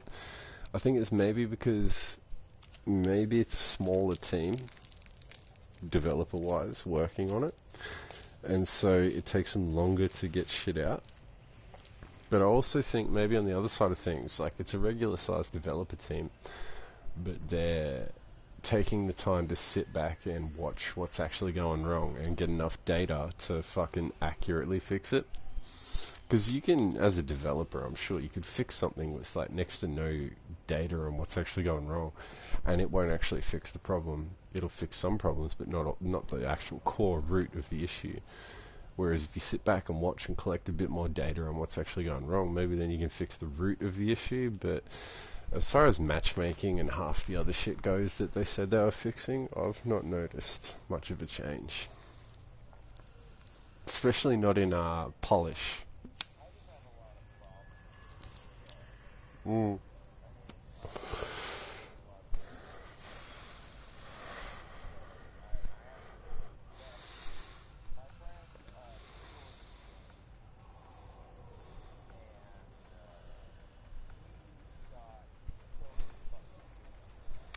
Oh yeah.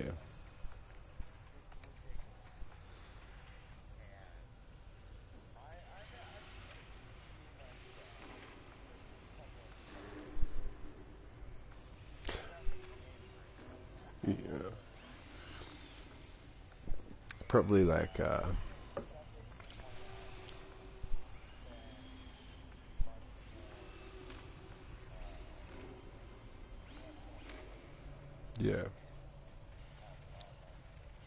Yeah.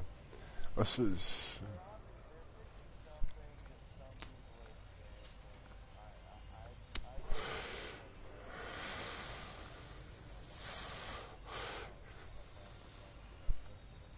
Mm.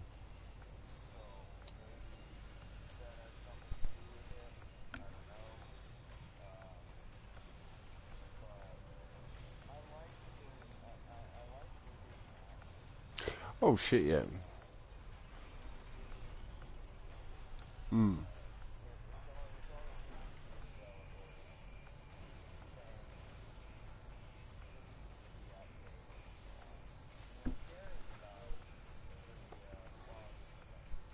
Oh shit, yeah. No, like, I mean, people talk shit about like. Okay, so I suppose like this is a double-edged sword, but Call of Duty, Modern Warfare, like, so it's getting to the point where the game's been out for a couple of years now. They really shouldn't have to be patching too much shit anymore, but yet every time they patch something, it's like 60 gigabytes worth of patching. But the fact that they're doing that still 2 years after their game, and there's been 2 new releases since then, kind of speaks to the fact that they still give a shit about their game. They understand that there's a huge Warzone community still, and so they're still working on it. Like, I definitely support, developers paying attention to what their audience is doing, like who's playing, and, making sure it's as good a game as possible. I guess for me, if I had to have, it's not even a complaint, it's more just a wish, but I just wish that for this game they were a bit more active. I wouldn't mind having to download a few gigabytes worth of patches every day or every couple of days, rather than one massive one every couple of weeks.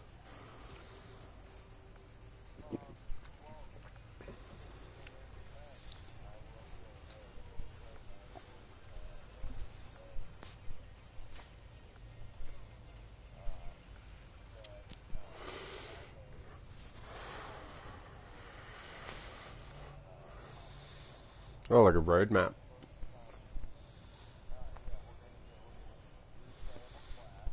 Cool.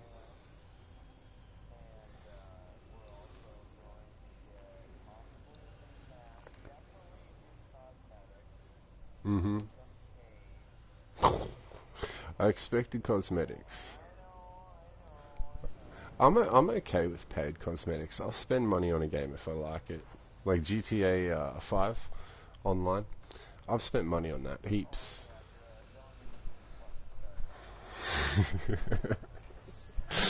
Too much for them to release I literally paid for them to develop the game-breaking fucking motorbike, the the Oppressor Mark III with the missiles.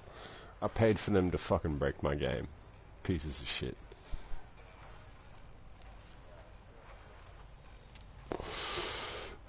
Yeah, straight up. But they get a pass. Like, all the shit that EA does, Rockstar has done, but Rockstar gets a pass.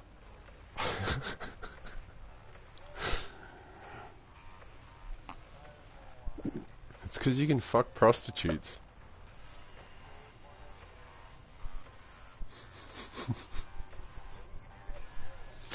Yeah, you could.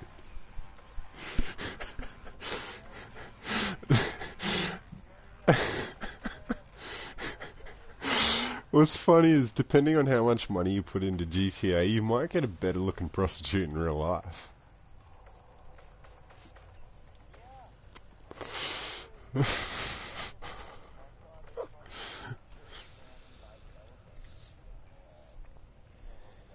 Mm.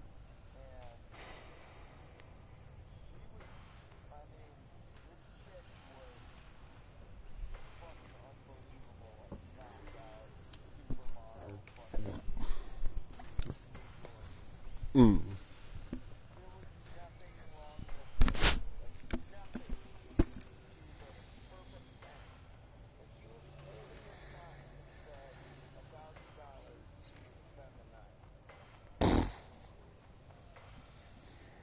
Does she play Alien Fireteam though?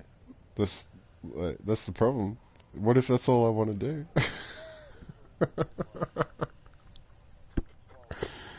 Alright, yeah.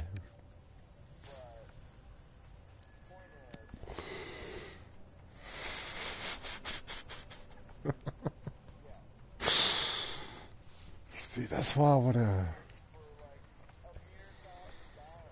Dude, that's a... Oh, shit, yeah. Dude, $1,000. Like, when you're working... I'm not working full-time at the moment. But when you're working full-time, on full-time wage, doing a good trade... Yeah, dude, Australia's fucked at the moment. I can't even get ID right now because of how locked down it is. But that's a whole different story.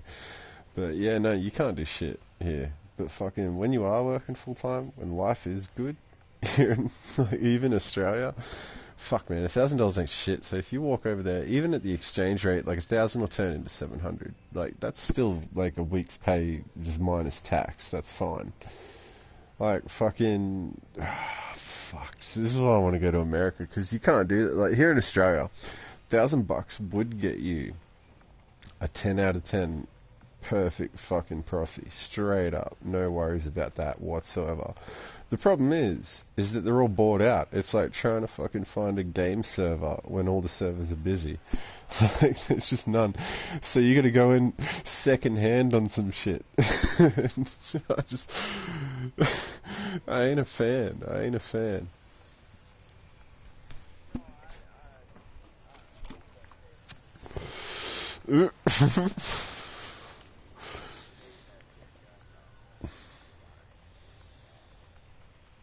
I straight up would have. I love her marketing strategy though. Just holds up the sign and stands there.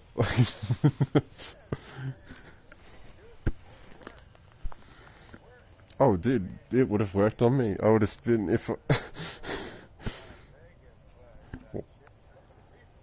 Oh, trust me, one day, it'd be me and a bunch of the boys. I'll be like, yeah, we're going to Vegas. And they'll be like, yeah, alright, what's their time frame? I'll be like, 6 months, save all you can. They save everything they can. 6 months later, we're going to Vegas. And then fucking first prosy I see that's like a straight 10, I'm gonna be like, alright, later boys, I'll see you later. Dude, straight up, one thing I am fucking probably oversharing right here, but fuck it. One thing I'm straight up fucking hooked on, not so much these days, but like back, so last year when COVID first hit, our government went crazy in a good way. Started giving everybody that was unemployed like $1,200 a fucking week, bro. Like, I had too much money. I had more money than I knew what to do with. So I went to livejasmine.com. I found this chick who is like literally like, if there is an 11 out of 10, she's an 11 out of 10. This chick is fucking beautiful, perfect. And I spent so much money on her last year. I logged in last night just to see who was around. I was having a crank. I was like, yeah, fuck, go on then, let's see what's going on here. Fucking, I see her, and I hadn't seen her online in a minute. I was like, yo, so I jumped in. I didn't say shit, and she's like, oh, hello, oh, like, my name on that fucking site isn't John, it's Finesse Double D. She's like, oh, hello, John. Because I've been with her a bunch of times, like, seen her cam, she fingering her pussy and shit. Had that fucking little vibrating toy that you pay $1 and it makes her pussy throb. She's like, oh, hello, John. Remembered my shit. She remembered my name after a year. I was like, yo. And she's like, how have you been? Last I heard, you were doing this, this, and this. It was like she had a detailed file on my life. I was like, what the fuck? How do you even remember this? And she's just like, oh, I just have a good memory. I was like, fucking yeah, you do. Alright, how do I give you money? I went to go fucking pay for some credits on there. My bank was like, nah, bro, banks are down right now. And they were. Like, the bank was actually down. I couldn't do shit. I couldn't even transfer money to my fucking old man. Yeah, like, it was like the universe was like, nah, bro, just keep your money, just keep your money. But now I've paid all my money out, I've paid everything on my bills, or a little bit extra, like, I got some extra spending money, so, bruh, I'm hooking out later tonight. In about 6 hours or so, I'm going back. If she's on, oof, mate, she's getting my money. She's an 11 out of 10. She's gorgeous. I'm screenshotting that shit. Straight up. Anyway. Trust me, if you got a bit of scratch to spend, bro, Live Jasmine's not bad. I only like it because, like, it's interactive. It's not just like watching a video. Like, you can be like, finger pussy. Alright, cool. Now finger your ass. And then they'll switch to that. Like, you know all about it then. You got the deets then.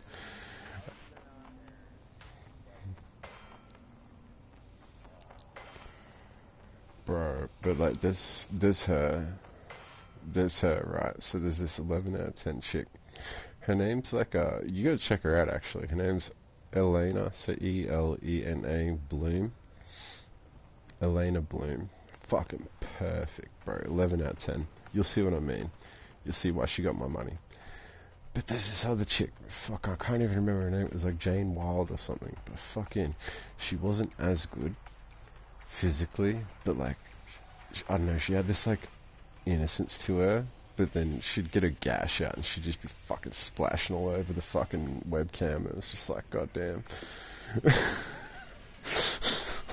I'm saying all this on live stream too, but I don't give a fuck. Speaking of live stream, what do you reckon? Let's hit up another round, eh?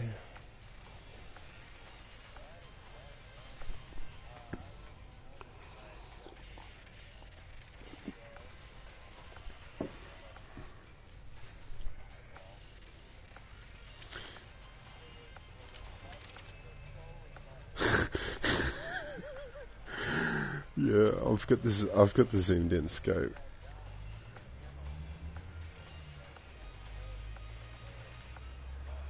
Yeah.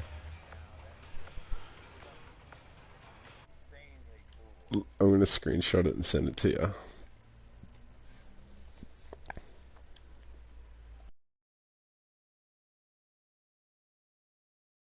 That's how that looks from my perspective.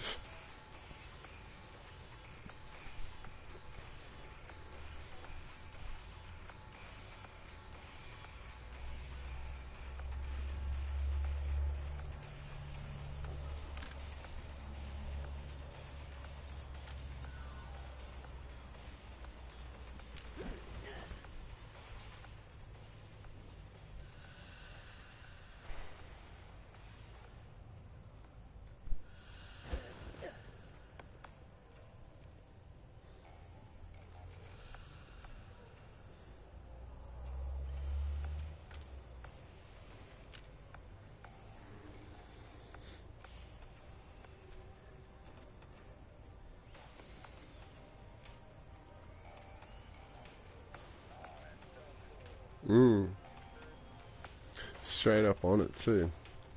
Like, It's not fucking around. That's a fucking... You know, it kind of reminds me of, what is it, T-800? The original Terminator.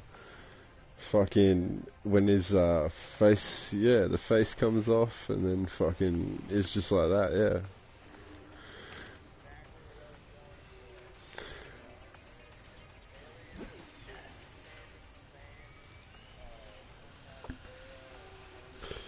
Dude, that's the thing. Like, this is the thing. You don't see sequels. But they're the big three, in my opinion. I gotta keep my voice down a bit. I don't want to wake my old man up. He's trying to sleep. It's his weekend. But they're the big three for me. Like, growing up was Aliens. So I watched Alien. I actually saw Aliens first as a little kid. I was like 3 years old. My mum's got me watching this shit. She was nuts. I was scared of air vents till I was like 10. But fucking... Aliens, Terminator 2, and RoboCop 2 were like the big fucking three. Like, they were the best movies. And as sequels, even by today's standards, like, better effects, better fucking, not so much better storyline, but better, like, pacing, like, the escalation, and fucking just more action. Like, that's what every sequel needs. And now you see a sequel, and it's like I don't know, I can't even think of a good sequel that's come out since like the 90s. So even before the 90s, like the 80s were sequel territory. These days, and even like 90s and shit, I know Jurassic Park 2 was good. It was an escalation. I'm one of those people for JP2. I kind of like the San Diego scene, but fucking, I get why they did it. Like, it was purely because, we need an escalation in the drama. Like, we need more action in here. But, like, anything past that was just, it's been trash. I can't think of one good sequel that's happened, or even, like, a 4th movie or a 5th movie that's come out that's done it better than the 2nd movie for those big three has. Even, like, I was really hopeful when it came out in, like, 2013 for the RoboCop reboot. I was like, oh yeah, RoboCop with modern graphics. Oh, he looks cool as fuck. Like, I saw the trailer. I was like, yeah, he looks slick. But it was not a slick movie. It was a cool action movie. But that was it.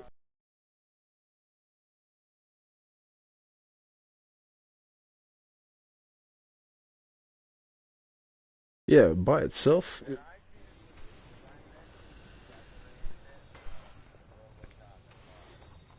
Mm.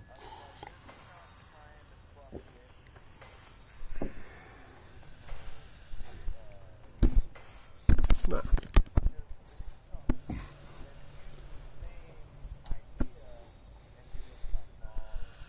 Yeah, they wanted to make money off the existing IP.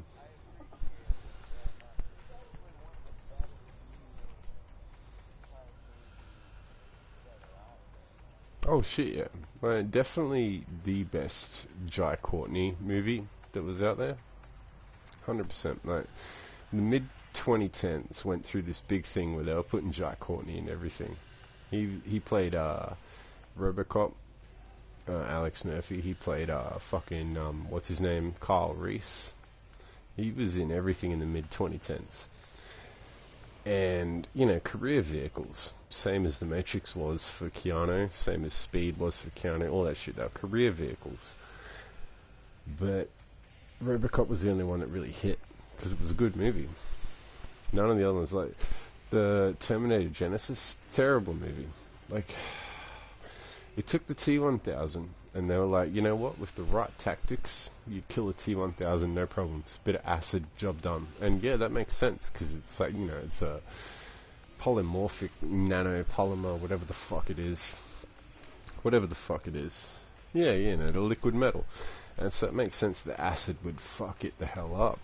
And they had that, and the idea of that was cool, but the execution was shit. Like, if anything, the T-1000 in that movie should have been just as easy to take out as the T-800 was. Like, T-800 rocked up, they recreated the whole scene that was Bill Paxton's scene, like a year after he died and shit. But they recreated that scene, T-800 got killed with a 50 cal. job done. Okay, so what happened to 50 cals in the future, like, you know, the 2030s when the human-robot war was happening? Did they just run out of 50 cals? Like, what happened there? So while...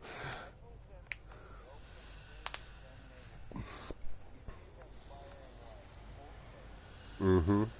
Why are they not...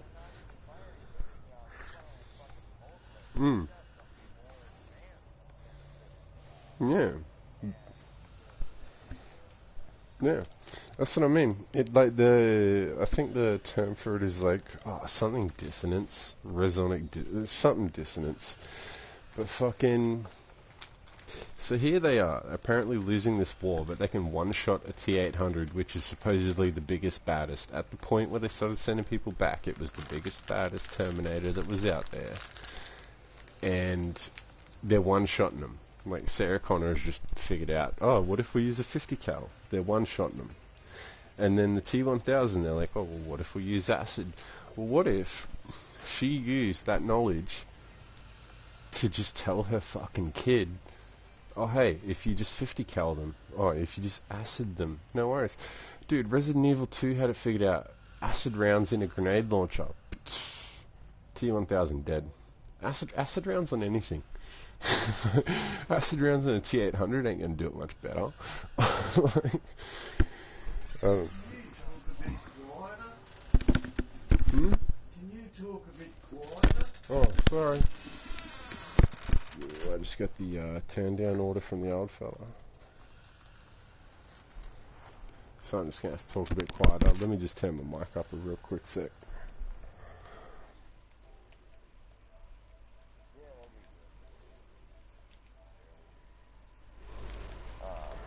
There we go, how's that? Yeah, sweet.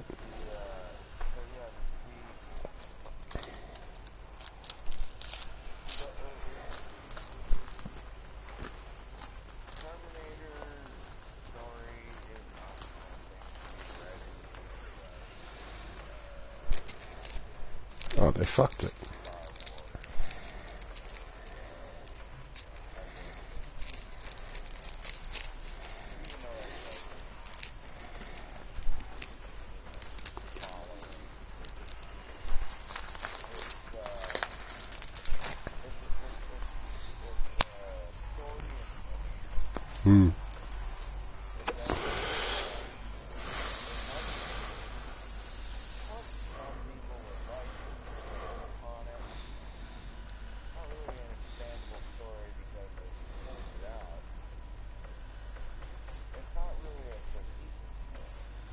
Oh, it's closed loop.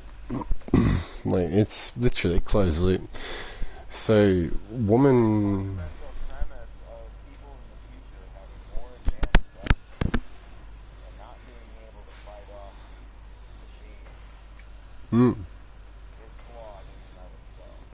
All they had to do, like, if you want to fix the whole story from step one, is say that in the future, Skynet has developed new kinds of metal that basically can't be transported back. Like, it's a semi-organic type of metal, so it's a self-healing kind of metal, right?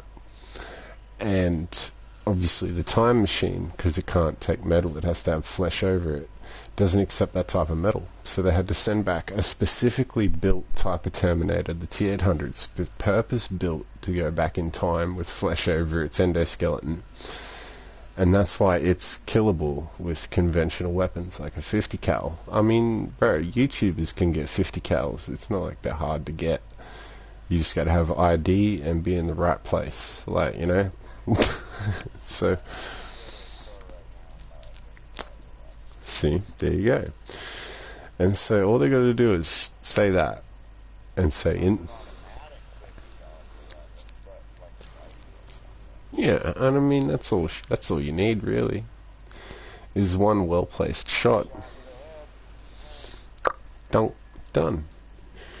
But all they need to do is say that, like, yeah, they can't send this advanced future metal back, but in the future they have this metal that's resistant to, you know, conventional fire. You got to burn it with lasers, and unfortunately, while lasers do thermal damage and they'll burn away shit, they can't have the same impact. And it's that trade-off. Like, if you want to get technical about it, it's that trade-off. It's the trade-off between initial impact and damage versus permanent damage.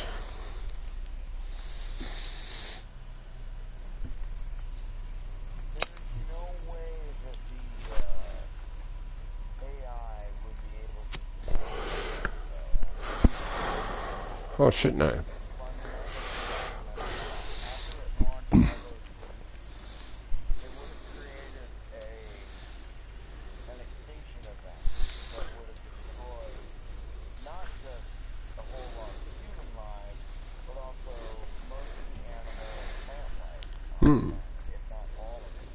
Well, that's the thing, and people...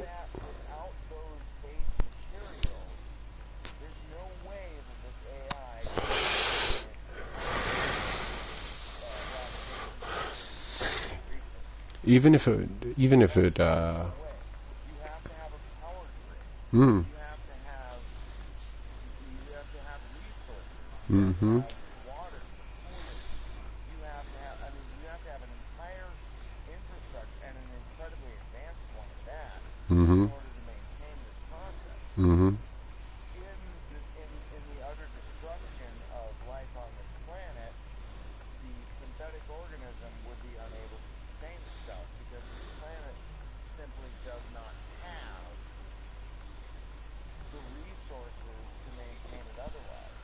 straight up.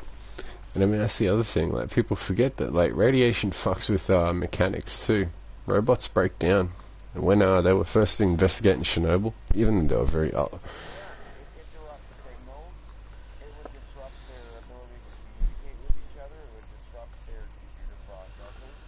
Intense gamma radiation is incredibly destructive. But And there's no way that after a massive nuclear bombardment that would be able to function. And the idea that there's human survivors on that scale after that, like an army of them. Maybe if they're hiding in tunnels and bunkers and stuff, but they certainly wouldn't be riding around on the surface in heat. I saw this Fucking machines, and the machines wouldn't be operating either, because as long as they're communicating with the, I assume, it's assumed in the storyline that Skynet hijacked,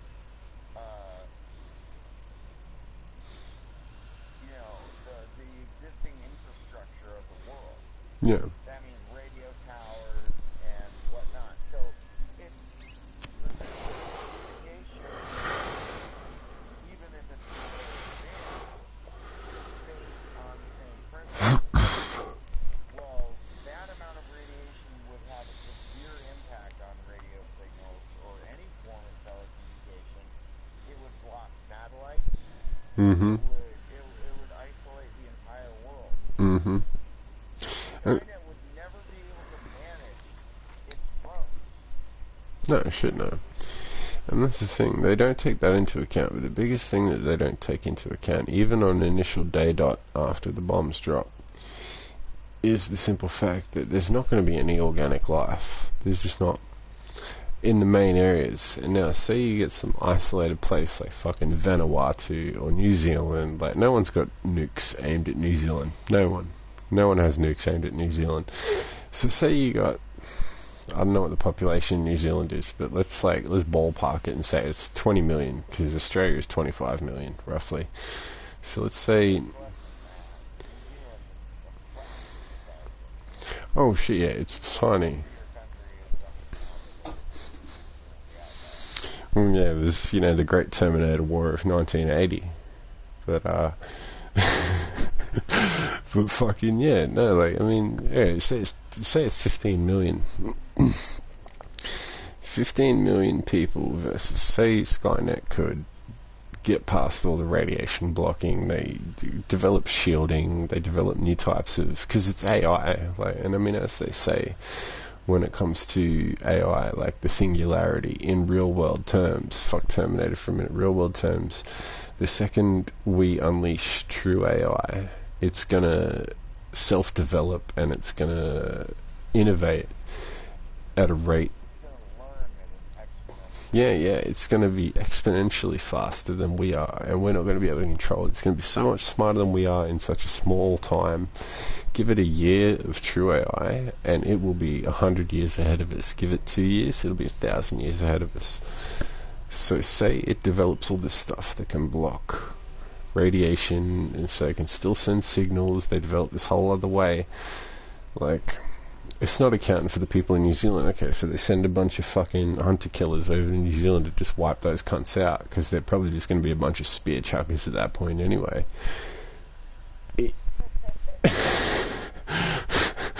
Even then, oh mate, she's fuckable as hell. I'll tell you what, as far as like Prime. Oh, she does. I guarantee. Man, I kind of wish Sarah Palin won a whole heap of elections. I really fuck for that chick that's over in America. Yeah, man. AOC is the new one. What's her name? I don't know. It's like Alexandra Alonso Condasio or some bullshit, but that's the one.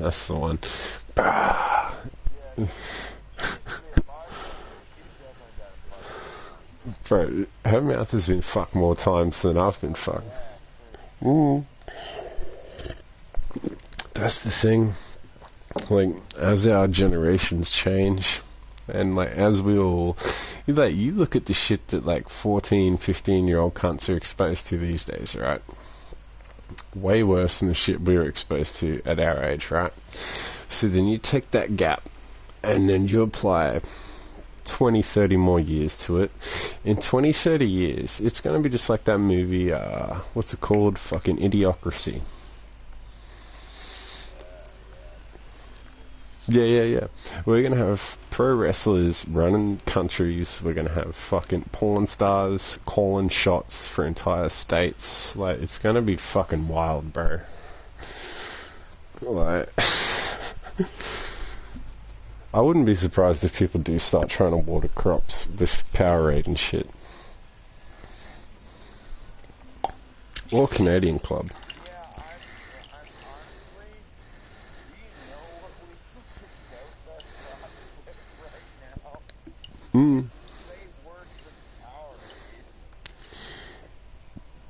That's what I mean too, like, okay, so the shit that we're putting in our crops right now is so bad, right? It is, like, okay, if you happen to have the poor fortune to be, I read this article about this town that lives something like 3,000 meters, so something like 9,000 feet within a pig farm, a big scale pig farm. What they do is all the pigs shit in these dams, these massive water dams, and then it's literally there just to collect their piss and shit, and then they pump all that water out and then they spray it back over the grass and other shit that feeds the pigs with massive industrial sprinklers. Now, the problem is that half that water vaporizes into the clouds and then it rains down on the towns nearby. Now, like, there's a few towns within the radius of this pig farm. And this is in America. And fucking, basically, there are kids growing up with, like, fecal lung infections. There are adults with, like, emphysema that have never smoked a cigarette in their lives. All this shit's going on. And we're doing it to ourselves, and that's some shit we're not even meaning to do. That's like accidental, like, yeah, we're just trying to make pork chops. So what's going on with the shit that we're actually trying to do to ourselves? Like, bro, this COVID vaccine, like, COVID's bad enough, and it was man-made, straight up, they've proved it. But the vaccine here in Australia right now has killed almost as many people as the actual virus has. Like, what the fuck is that saying? Hmm? We hear a lot of shit from our own media about, what's going on elsewhere, but hearing that from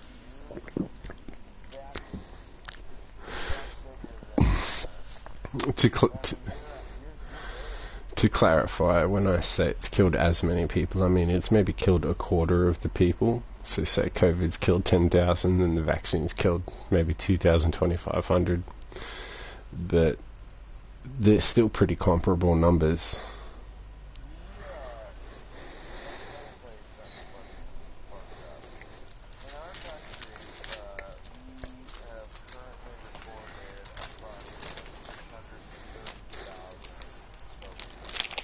Hmm.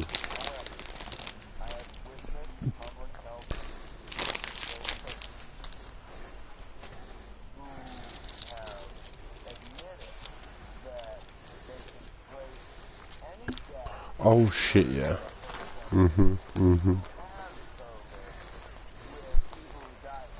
Yeah. If you happen to, yeah. Yeah. Yeah. Yeah.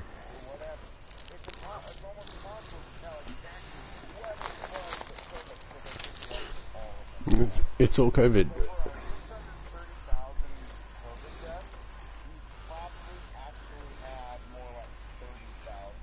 Yeah. Yes. Yeah. Do you remember, like, I don't know how old you are, but do you remember, like, maybe 10 years ago, probably more like 15 years ago, I'm 32, so about the same. Do you remember, like, maybe about 15 years ago, SARS? SARS was... There was... And swine flu and bird flu, yeah. All these big, massive, super contagious viruses, but we were never locked down. We were never held up like the way we are. And they apparently killed just as many people as well. And I mean, as you say, how they attribute deaths that aren't COVID to COVID, I've heard the same thing, but I've heard that it's about, like monetary value, like the hospitals that say, yo, we're getting slammed with COVID deaths, get more funding from the federal government over there. And so it's like, oh, you're getting hit with COVID? Alright, here's $2 million. And so that hospital says, yes, please. And as soon as the first hospital said, yes, please, the second hospital said, yes, please. And so did the third and the fourth and the fifth. And it's the same over here, bro. Like... It's about money and what these... You've got your upper class, like your 1%ers. Oh, shit, yes. Shit, yes, it is. Mm-hmm.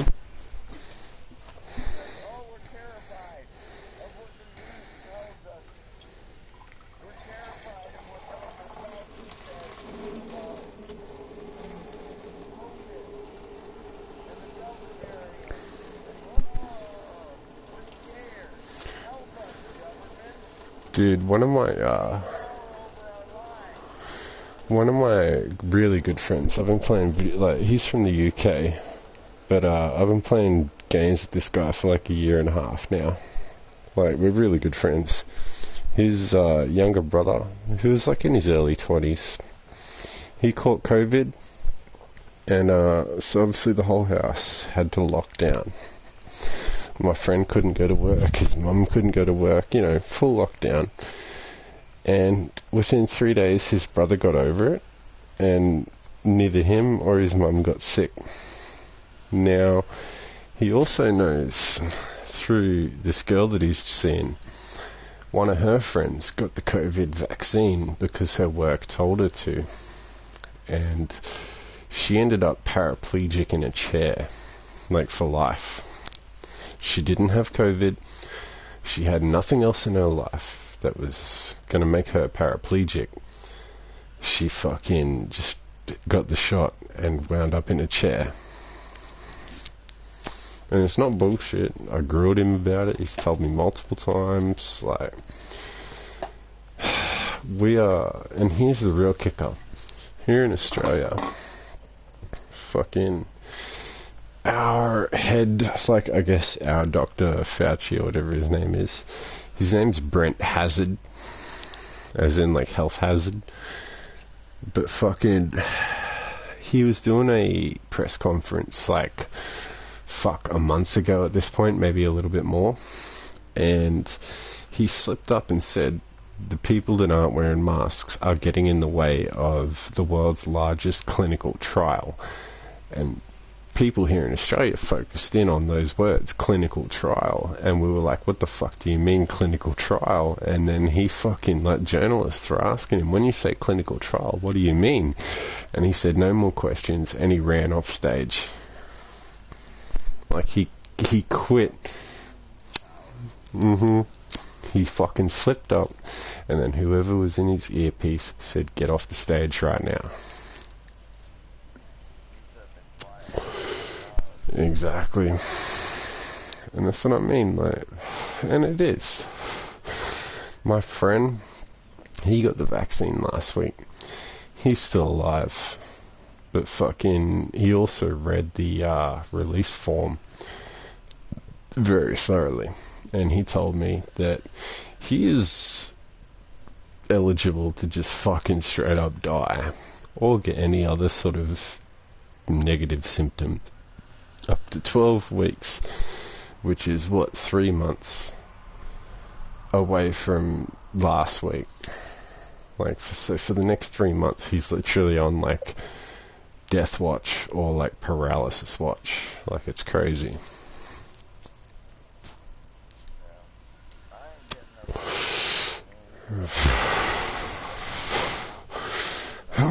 Right. And I get it, like, I'll...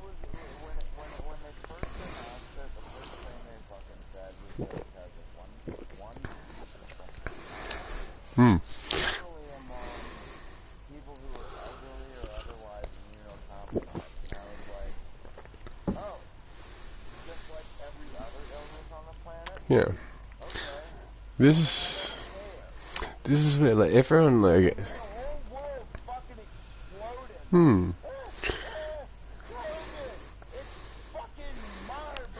You want to know why, though? Here's why. So you got 3 levels to the shit. You got your level 1s, which are your sheeple. They think the government's out. They vote every year. They think the government's out to do the best thing for them. They believe in the shit. They believe in AOC. They believe in our good people of the Labour Party. They believe in all these supposedly good governments. They don't exist. Then you got your level 2s, which are your low-level conspiracy theorists, right? That think they know some shit. They heard about reptilians and shit, and they think they know. They watched a couple of David Icke documentaries, and they think they know. And so they're like, no, this virus was man-made, and it's China launching a war against us to take us out. And then you get your level 3s, which, like, I'm not trying to toot my own horn, but are like me, which are just tired of hearing it all, because I already know, and so do so many people, that this was a global effort. Like, fucking, yeah, China made the virus, China released the virus, because it's believable that this shit came from biting the head off of a bat in China. They don't eat bats in China. Why the fuck would they eat bats? They have fucking noodles. Why the fuck would they eat bats? But they fed us a story, we fucking believed it. Dude, they eat scorpions and shit. Why the fuck would they eat bats? They got so much food over there. You ever seen a Chinese restaurant's menu? That's 1/10 of what they got over there. Fucking... Nah. China had this virus that happened to be very virulent and very sturdy to standing up into natural conditions. And they released it with the rest of the world's governments say so. Like, yeah, bring it out. It's the next SARS. Go and bring it out. And fucking, they said this virus is the worst virus ever. And your level 1s, your sheeple, said, oh fuck, save us, please.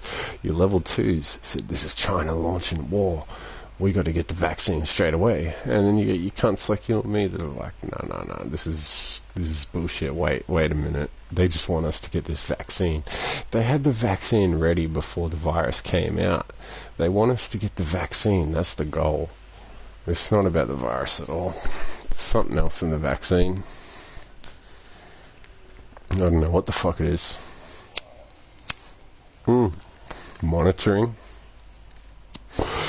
Live GPS. If you want to go full biblical about it. And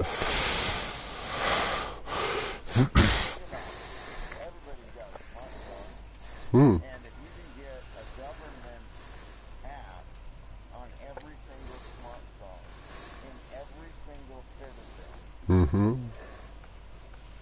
then you've got complete monitoring of every single person. I know. Now say this all ever... Vaccine passport, and then everybody has to get the vaccine. Yeah. Vaccine, they get their little fucking QR. You want to know, dude, you want to know what the biggest kicker was that really tipped me over the edge to being like, yeah, no, this is some level 2 shit, was when my government turned around and said, if you get the vaccine, you will get certain privileges. They didn't say what they were, but you know what it is. Certain privileges is being able to go out in public, being able to work, being able to do anything that keeps you alive and happy. If you don't do that, then you're on government benefits. Oh, but the government doesn't want you on benefits because they're not going to pay you nothing. No, the government's happy for you to be on benefits. They've got the money for you to be on benefits. They're fine with it. It's a contingency plan. What they want is for people to not want to be on benefits, because no one wants to be on benefits. You don't get fuck all. So it's a push to get the vaccine. It's a multiple direction push. You either get directly pushed, like your level 1s, your sheeple, or you get fucking inadvertently pushed by loss of privileges, like being able to go out to the bar and shit. Or level 3, you can't afford to fucking pay your bills and get food and feed your kids, so you have to get the vaccine. That's what it is. Yep, forcing us. It's like coercion on a mass scale. Oh yeah, easing.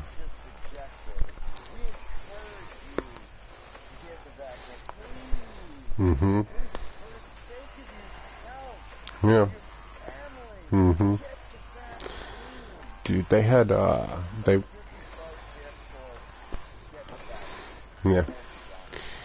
yeah.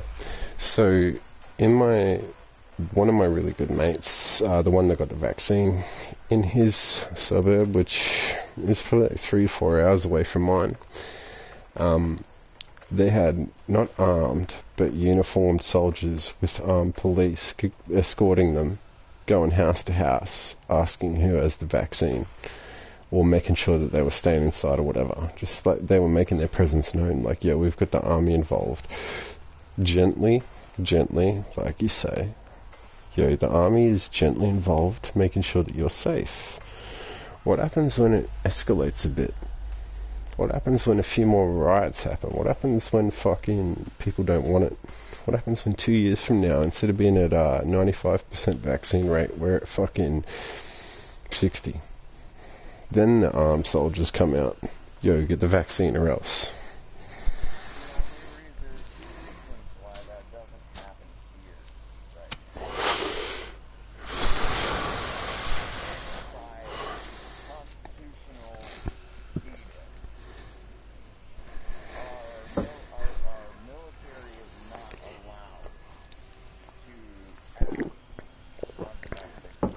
Yeah, but who pays the military?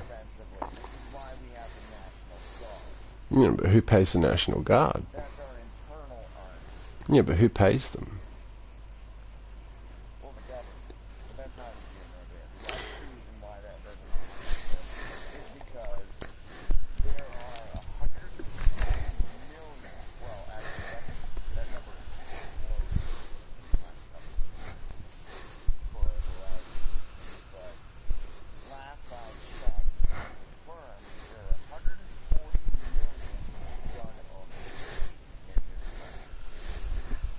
Yeah. And among them, there is an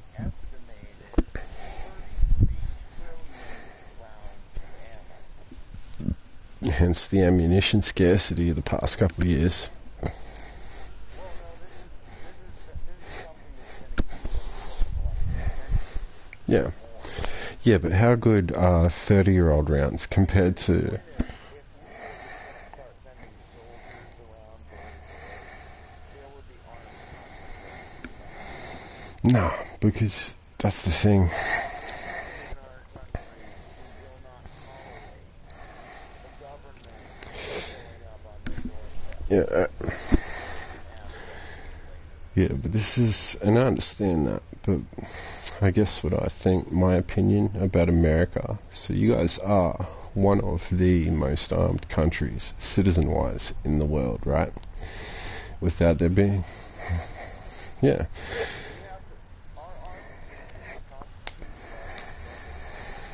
Yeah. And that is the big problem. That is the big push. They need to break you guys before they can break anyone else. But here's the issue. Say you're a gun owner, say your next door neighbor is a gun owner, and his next door neighbor on the other side of him is a gun owner, right?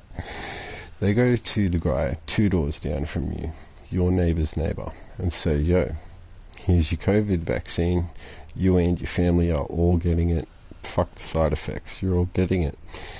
He says, do I have to? They say, yeah, you do. And they're armed. They're not pointing a gun in his face or nothing. They just happen to be armed. He goes, well, I can start the revolution right now, or I can get the vaccine. He gets the vaccine because it's easy. They move next door to your neighbor. They say, hey, vaccine time. He goes, I just seen what you did to my mate. You held his family down. You forced him to get the vaccine, but he saw that his neighbor, he knows his neighbor has guns, but did nothing. So he in turn does nothing. So when you have seen 2 of 3 gun-owning neighbors do nothing but get the vaccine,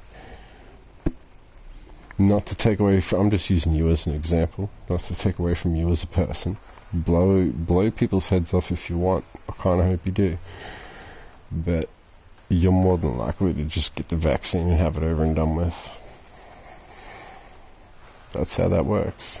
That's human, that's herd mentality.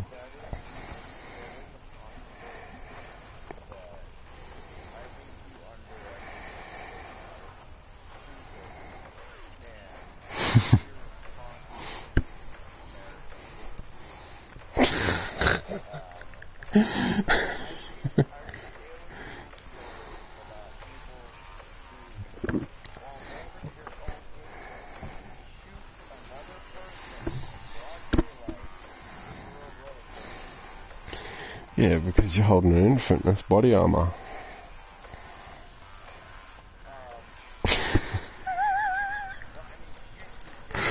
Yeah, so I mean, body armor. I guarantee you the other person in the other car wasn't holding. Yeah. Yo, do you watch like Demolition Ranch and shit? Do you watch Demolition Ranch? It's like a YouTube channel.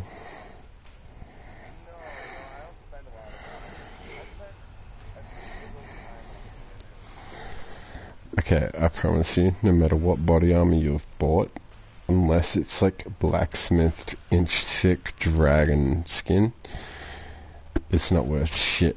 So there's this YouTube channel, just YouTube search in your own time, fucking Demolition Ranch blacksmith dragon skin, right? It's this guy, Demolition Ranch is his YouTube channel, and all he does is shoot shit and see how easy it breaks. He breaks things with guns, that's what he does. And he took $600 fucking body armor, I'm talking Kevlar, with the ceramic tiles, like the overlapping ceramic tiles on the inside with another layer of Kevlar on the back end.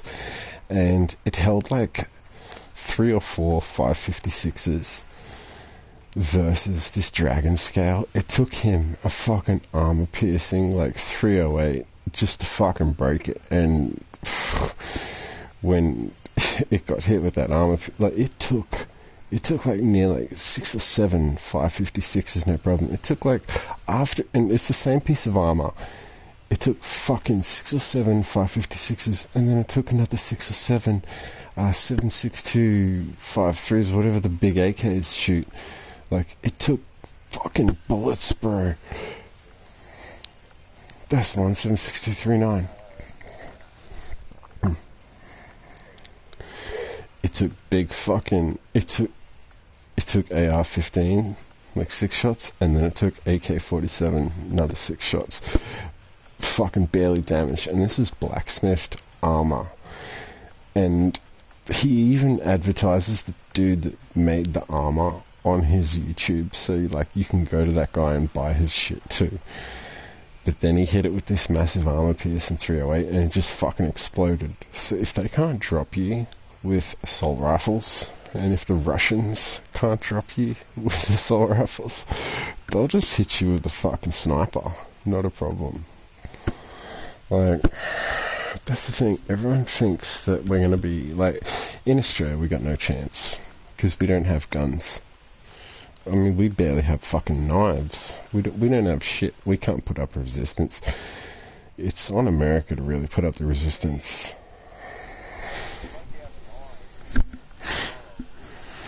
No, that's it. Like, everyone's fucking sitting there thinking like they're gonna put up this massive resistance, but they're not.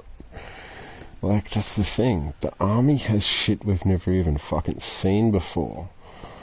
Like, they've got drones that will fly down your chimney. Say you've boarded up your house and got your door closed. They've got drones that'll fly through your windows.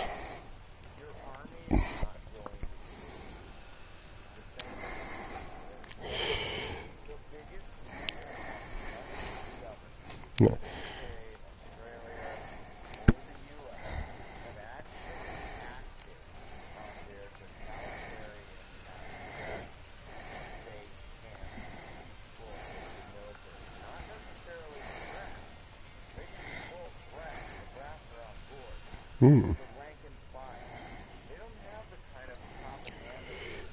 Here's the thing, it's not about...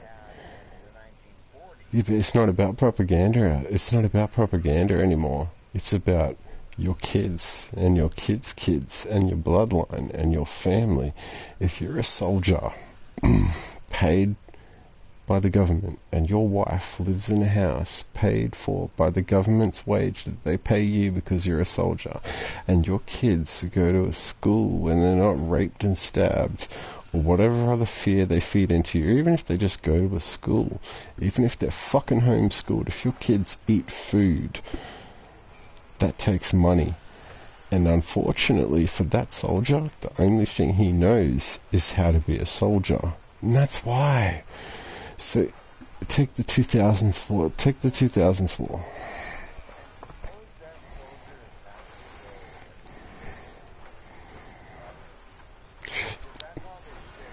Yeah, but you think that that's the problem. People have short memories. But that's the thing. People have short memories. People forget, especially Americans. Yeah, political opinion. What was the Civil War all about? Political opinion.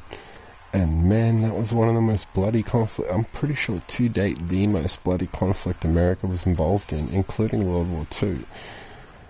Civil War killed more people.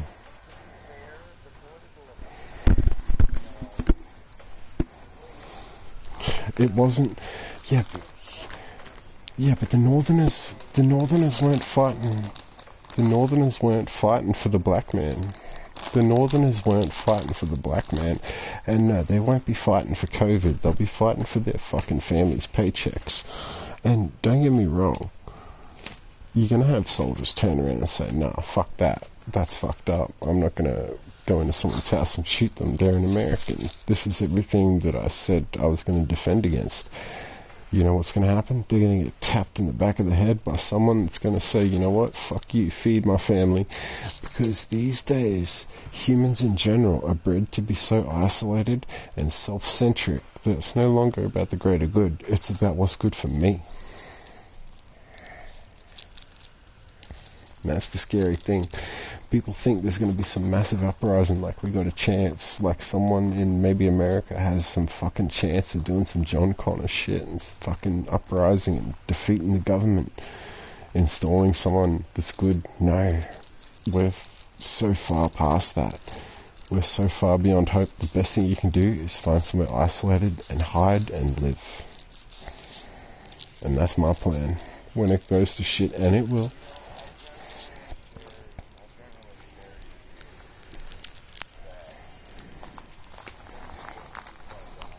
It is.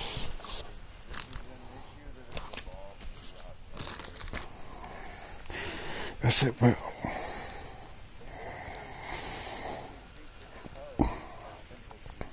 Oh shit, we're sitting there trying to play a game of years.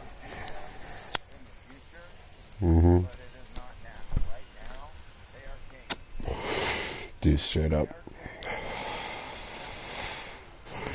The way to defeat these guys. It's the only way. But that's the problem. So, like, there's no building our forces. So the people who are going to survive. Yeah, but the problem is, the more of us there are, the more visible we are.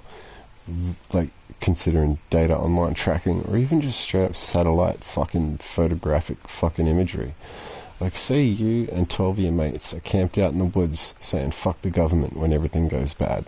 They're not going to pick you up because it's you and 12 of your mates. Say it's you and 300 of your mates. That's not just one campfire, that's several dozen campfires.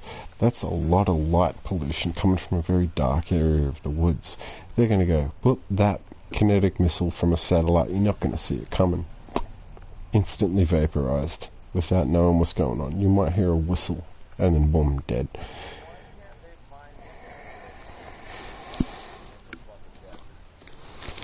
Because they're hidden underground in caves.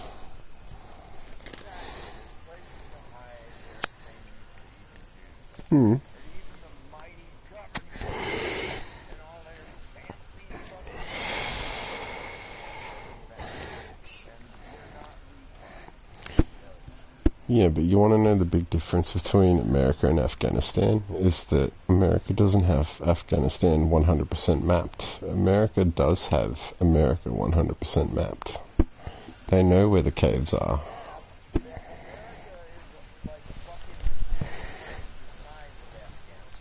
Yeah, and they still don't have all of Afghan mapped.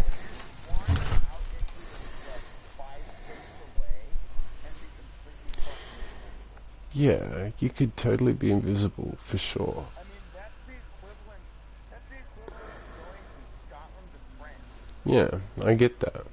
But what you're forgetting is that they've got park rangers, that it's all been mapped. Everything. Like, anywhere you go in America, anywhere in the first world.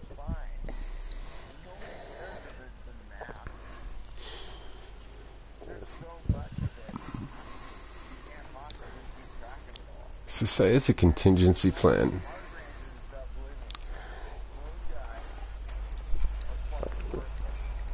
Yeah, but they know where the cave entrances are. They've obviously marked those on a map, and those maps go into a database in case some little kid goes missing inside them.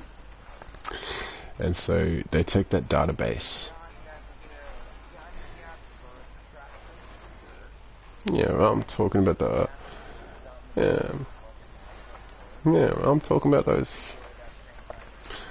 I'm talking about that too, and I mean, they might not be scrutinized.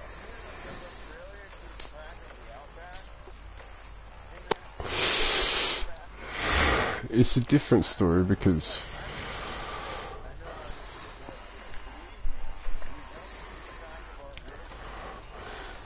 I believe it.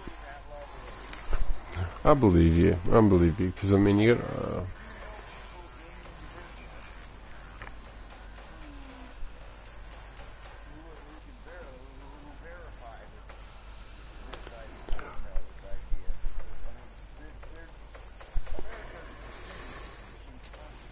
It's massive. There's a lot of mountains and valleys and canyons.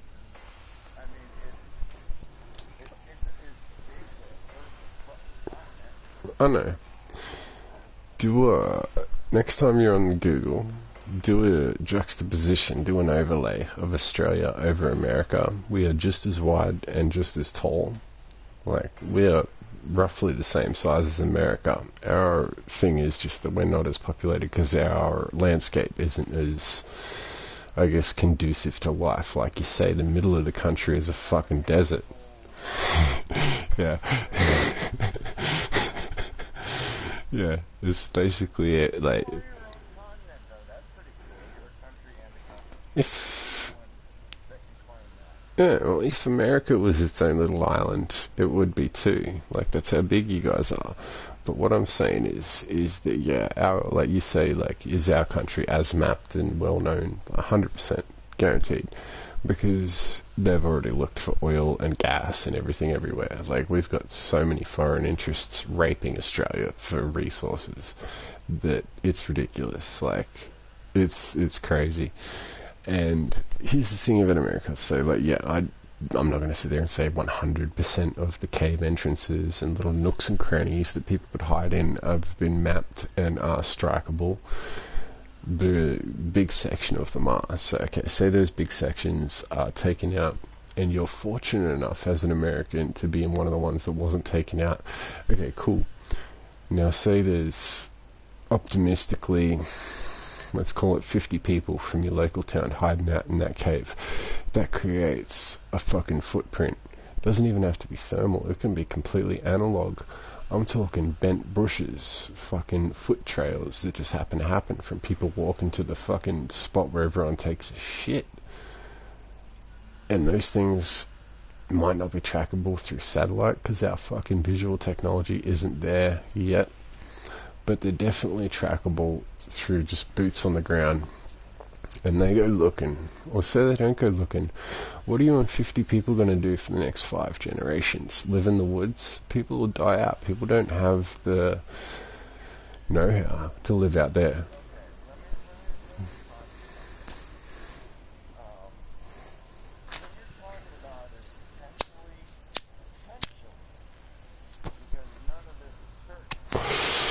Oh, super potential. Yeah.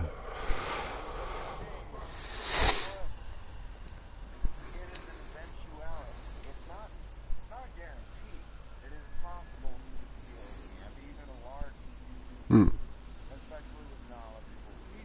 Mm.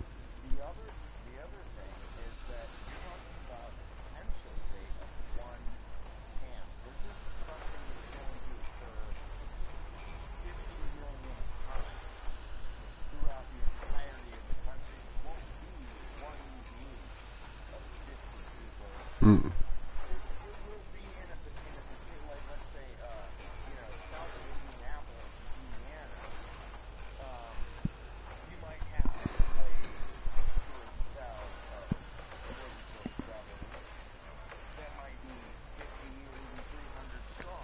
Mm.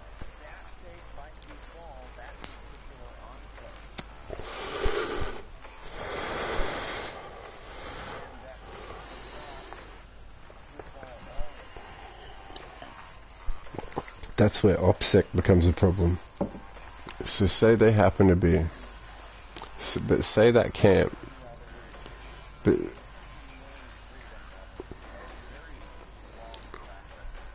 100% they do, 100% they do. But in order for there to be,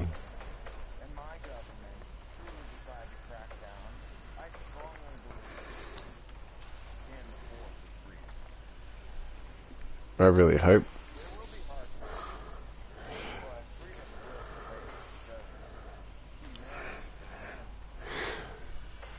See, I'm going to counter that because I don't think that human advancement can facilitate freedom.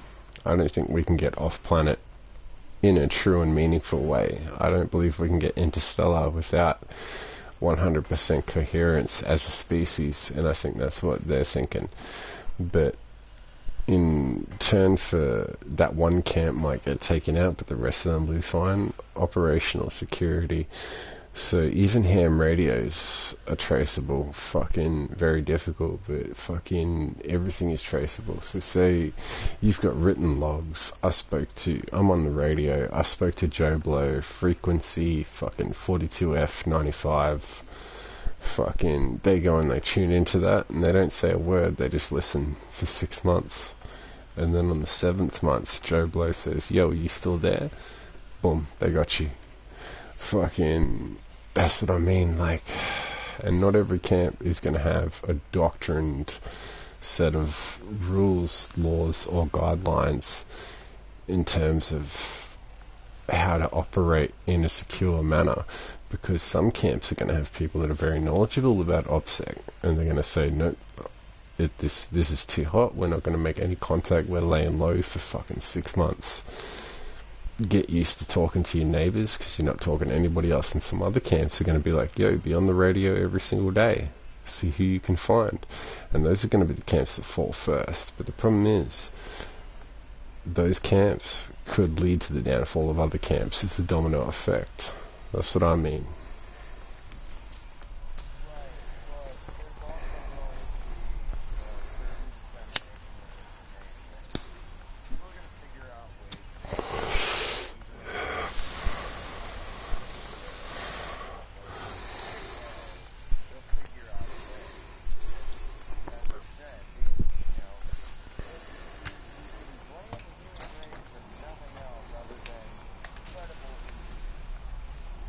Oh, but that's what I mean. That's the problem, is we're too ingenuitous. I don't know the word, but we're too...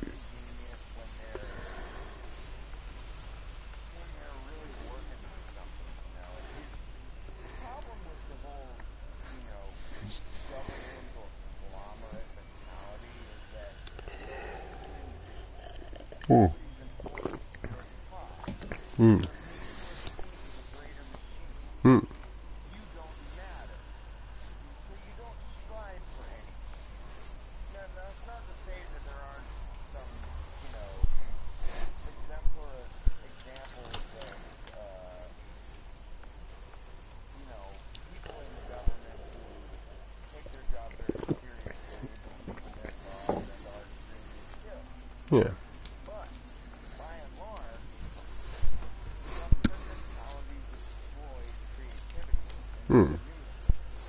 100%.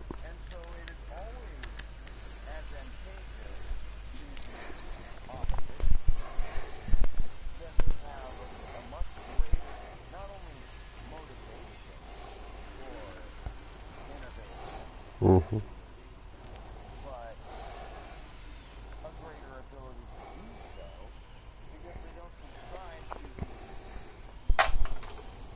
Well, they've got the affordability. Yeah. They've got the affordability and freedom to think outside the box and present ideas without them being shot down because they don't fit the narrative. 100%.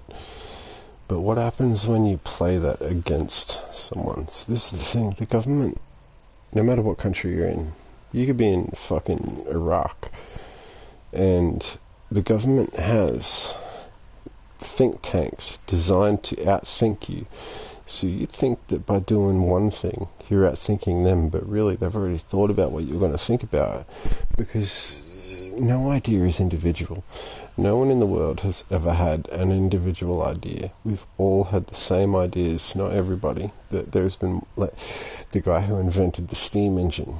Somebody else also thought of it. The guy that got credited for it just happened to think of it and patent it first. That's why patents got created in the first place, because multiple people came up with the same idea at the same time. So fucking when you come down to that, yeah, the ingenuity that we have, even these individual groups, the really strong survivor groups that fucking hide their footprint, that fucking come up with very secretive ways to communicate, even if it's completely analog. I mean, like, man on foot walking through the woods on a different trail every fucking time is eventually going to be found out, because the government, or the powers that be, whoever they are already accounting for that. And that's what I mean, like...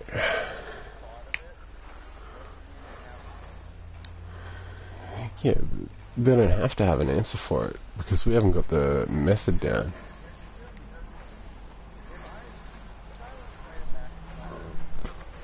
What's... Hmm.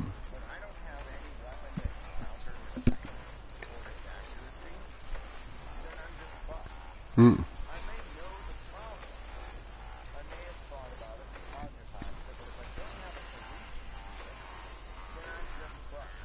Hmm.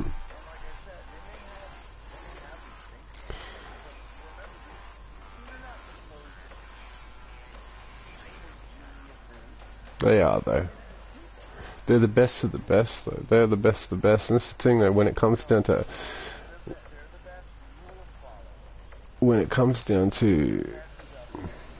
Nah. They pick the best of the best. They pick the best of the best. No. How do you create a real follower? You incentivize them. If you find someone that is brilliant but doesn't necessarily subscribe to your ideals, what do? You incentivize them. You pay them more money. You pay them enough money that they can get the 11 out of 10 bitch from livejasmine.com to be their fucking wife. So they can put a fucking kid up there. That's how you fucking incentivize the best of the best. Give them what they want. You give them something that the other side can never give them. And they have the resources to do that. And when you say that, do you have the weapon to counter that sniper? Okay, let's say you don't have access to the rocket launcher because you're a cave-dwelling rebel. The enemy has access to the rocket launcher. They have so many rocket launchers you'd never believe. And I mean that metaphorically. Like, they have access to shit that we will never have access to. I'm not saying it's a hopeless cause, and I'm not saying that I'm not going to fight for it. I mean, all I'm saying is, like, I'll die for it, I guess is what I'm saying.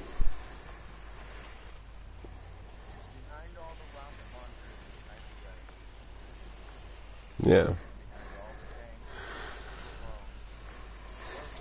Mm-hmm. A paid person.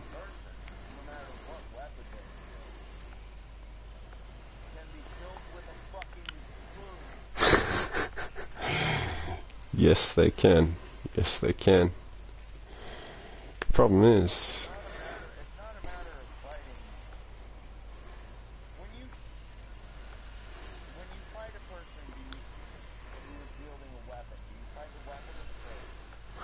I've never had to fight someone wielding a weapon. I've had my fair share of brawls, but not any involving a weapon.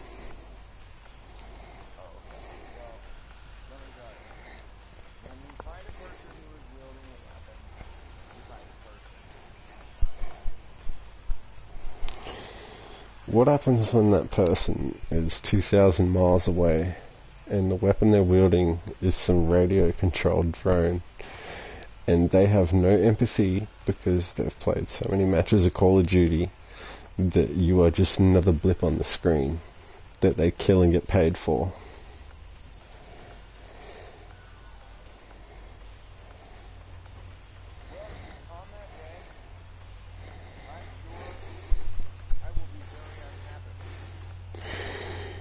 Yeah. I will maintain the ideals of freedom. I will maintain my resilience. 100%. I will not allow my government or any other to that shit won't. One sec, let me change controls. Actually, I gotta go. It's like fucking... I feel you, man. It's like midnight here too. Yeah, this is... You're alright, bro. Yeah, this has been a good chat. I'm definitely keen to play Aliens with you again, bro. I don't mean to be a Debbie Downer about everything. I always think about the worst case. No, believe me,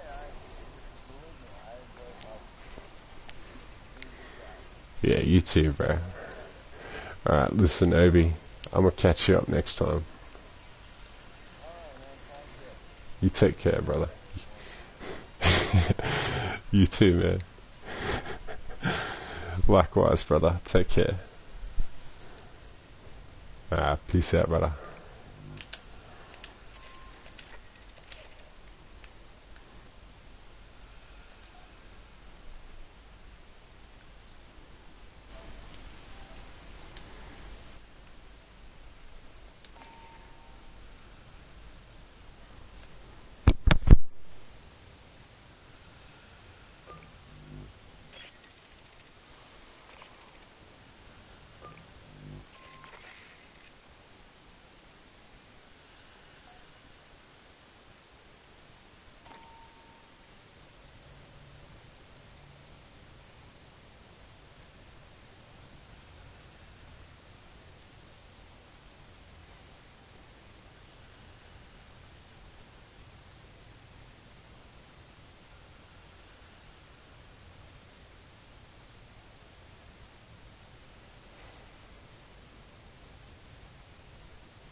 Fire team, we need to divert the Xenos from an ongoing operation.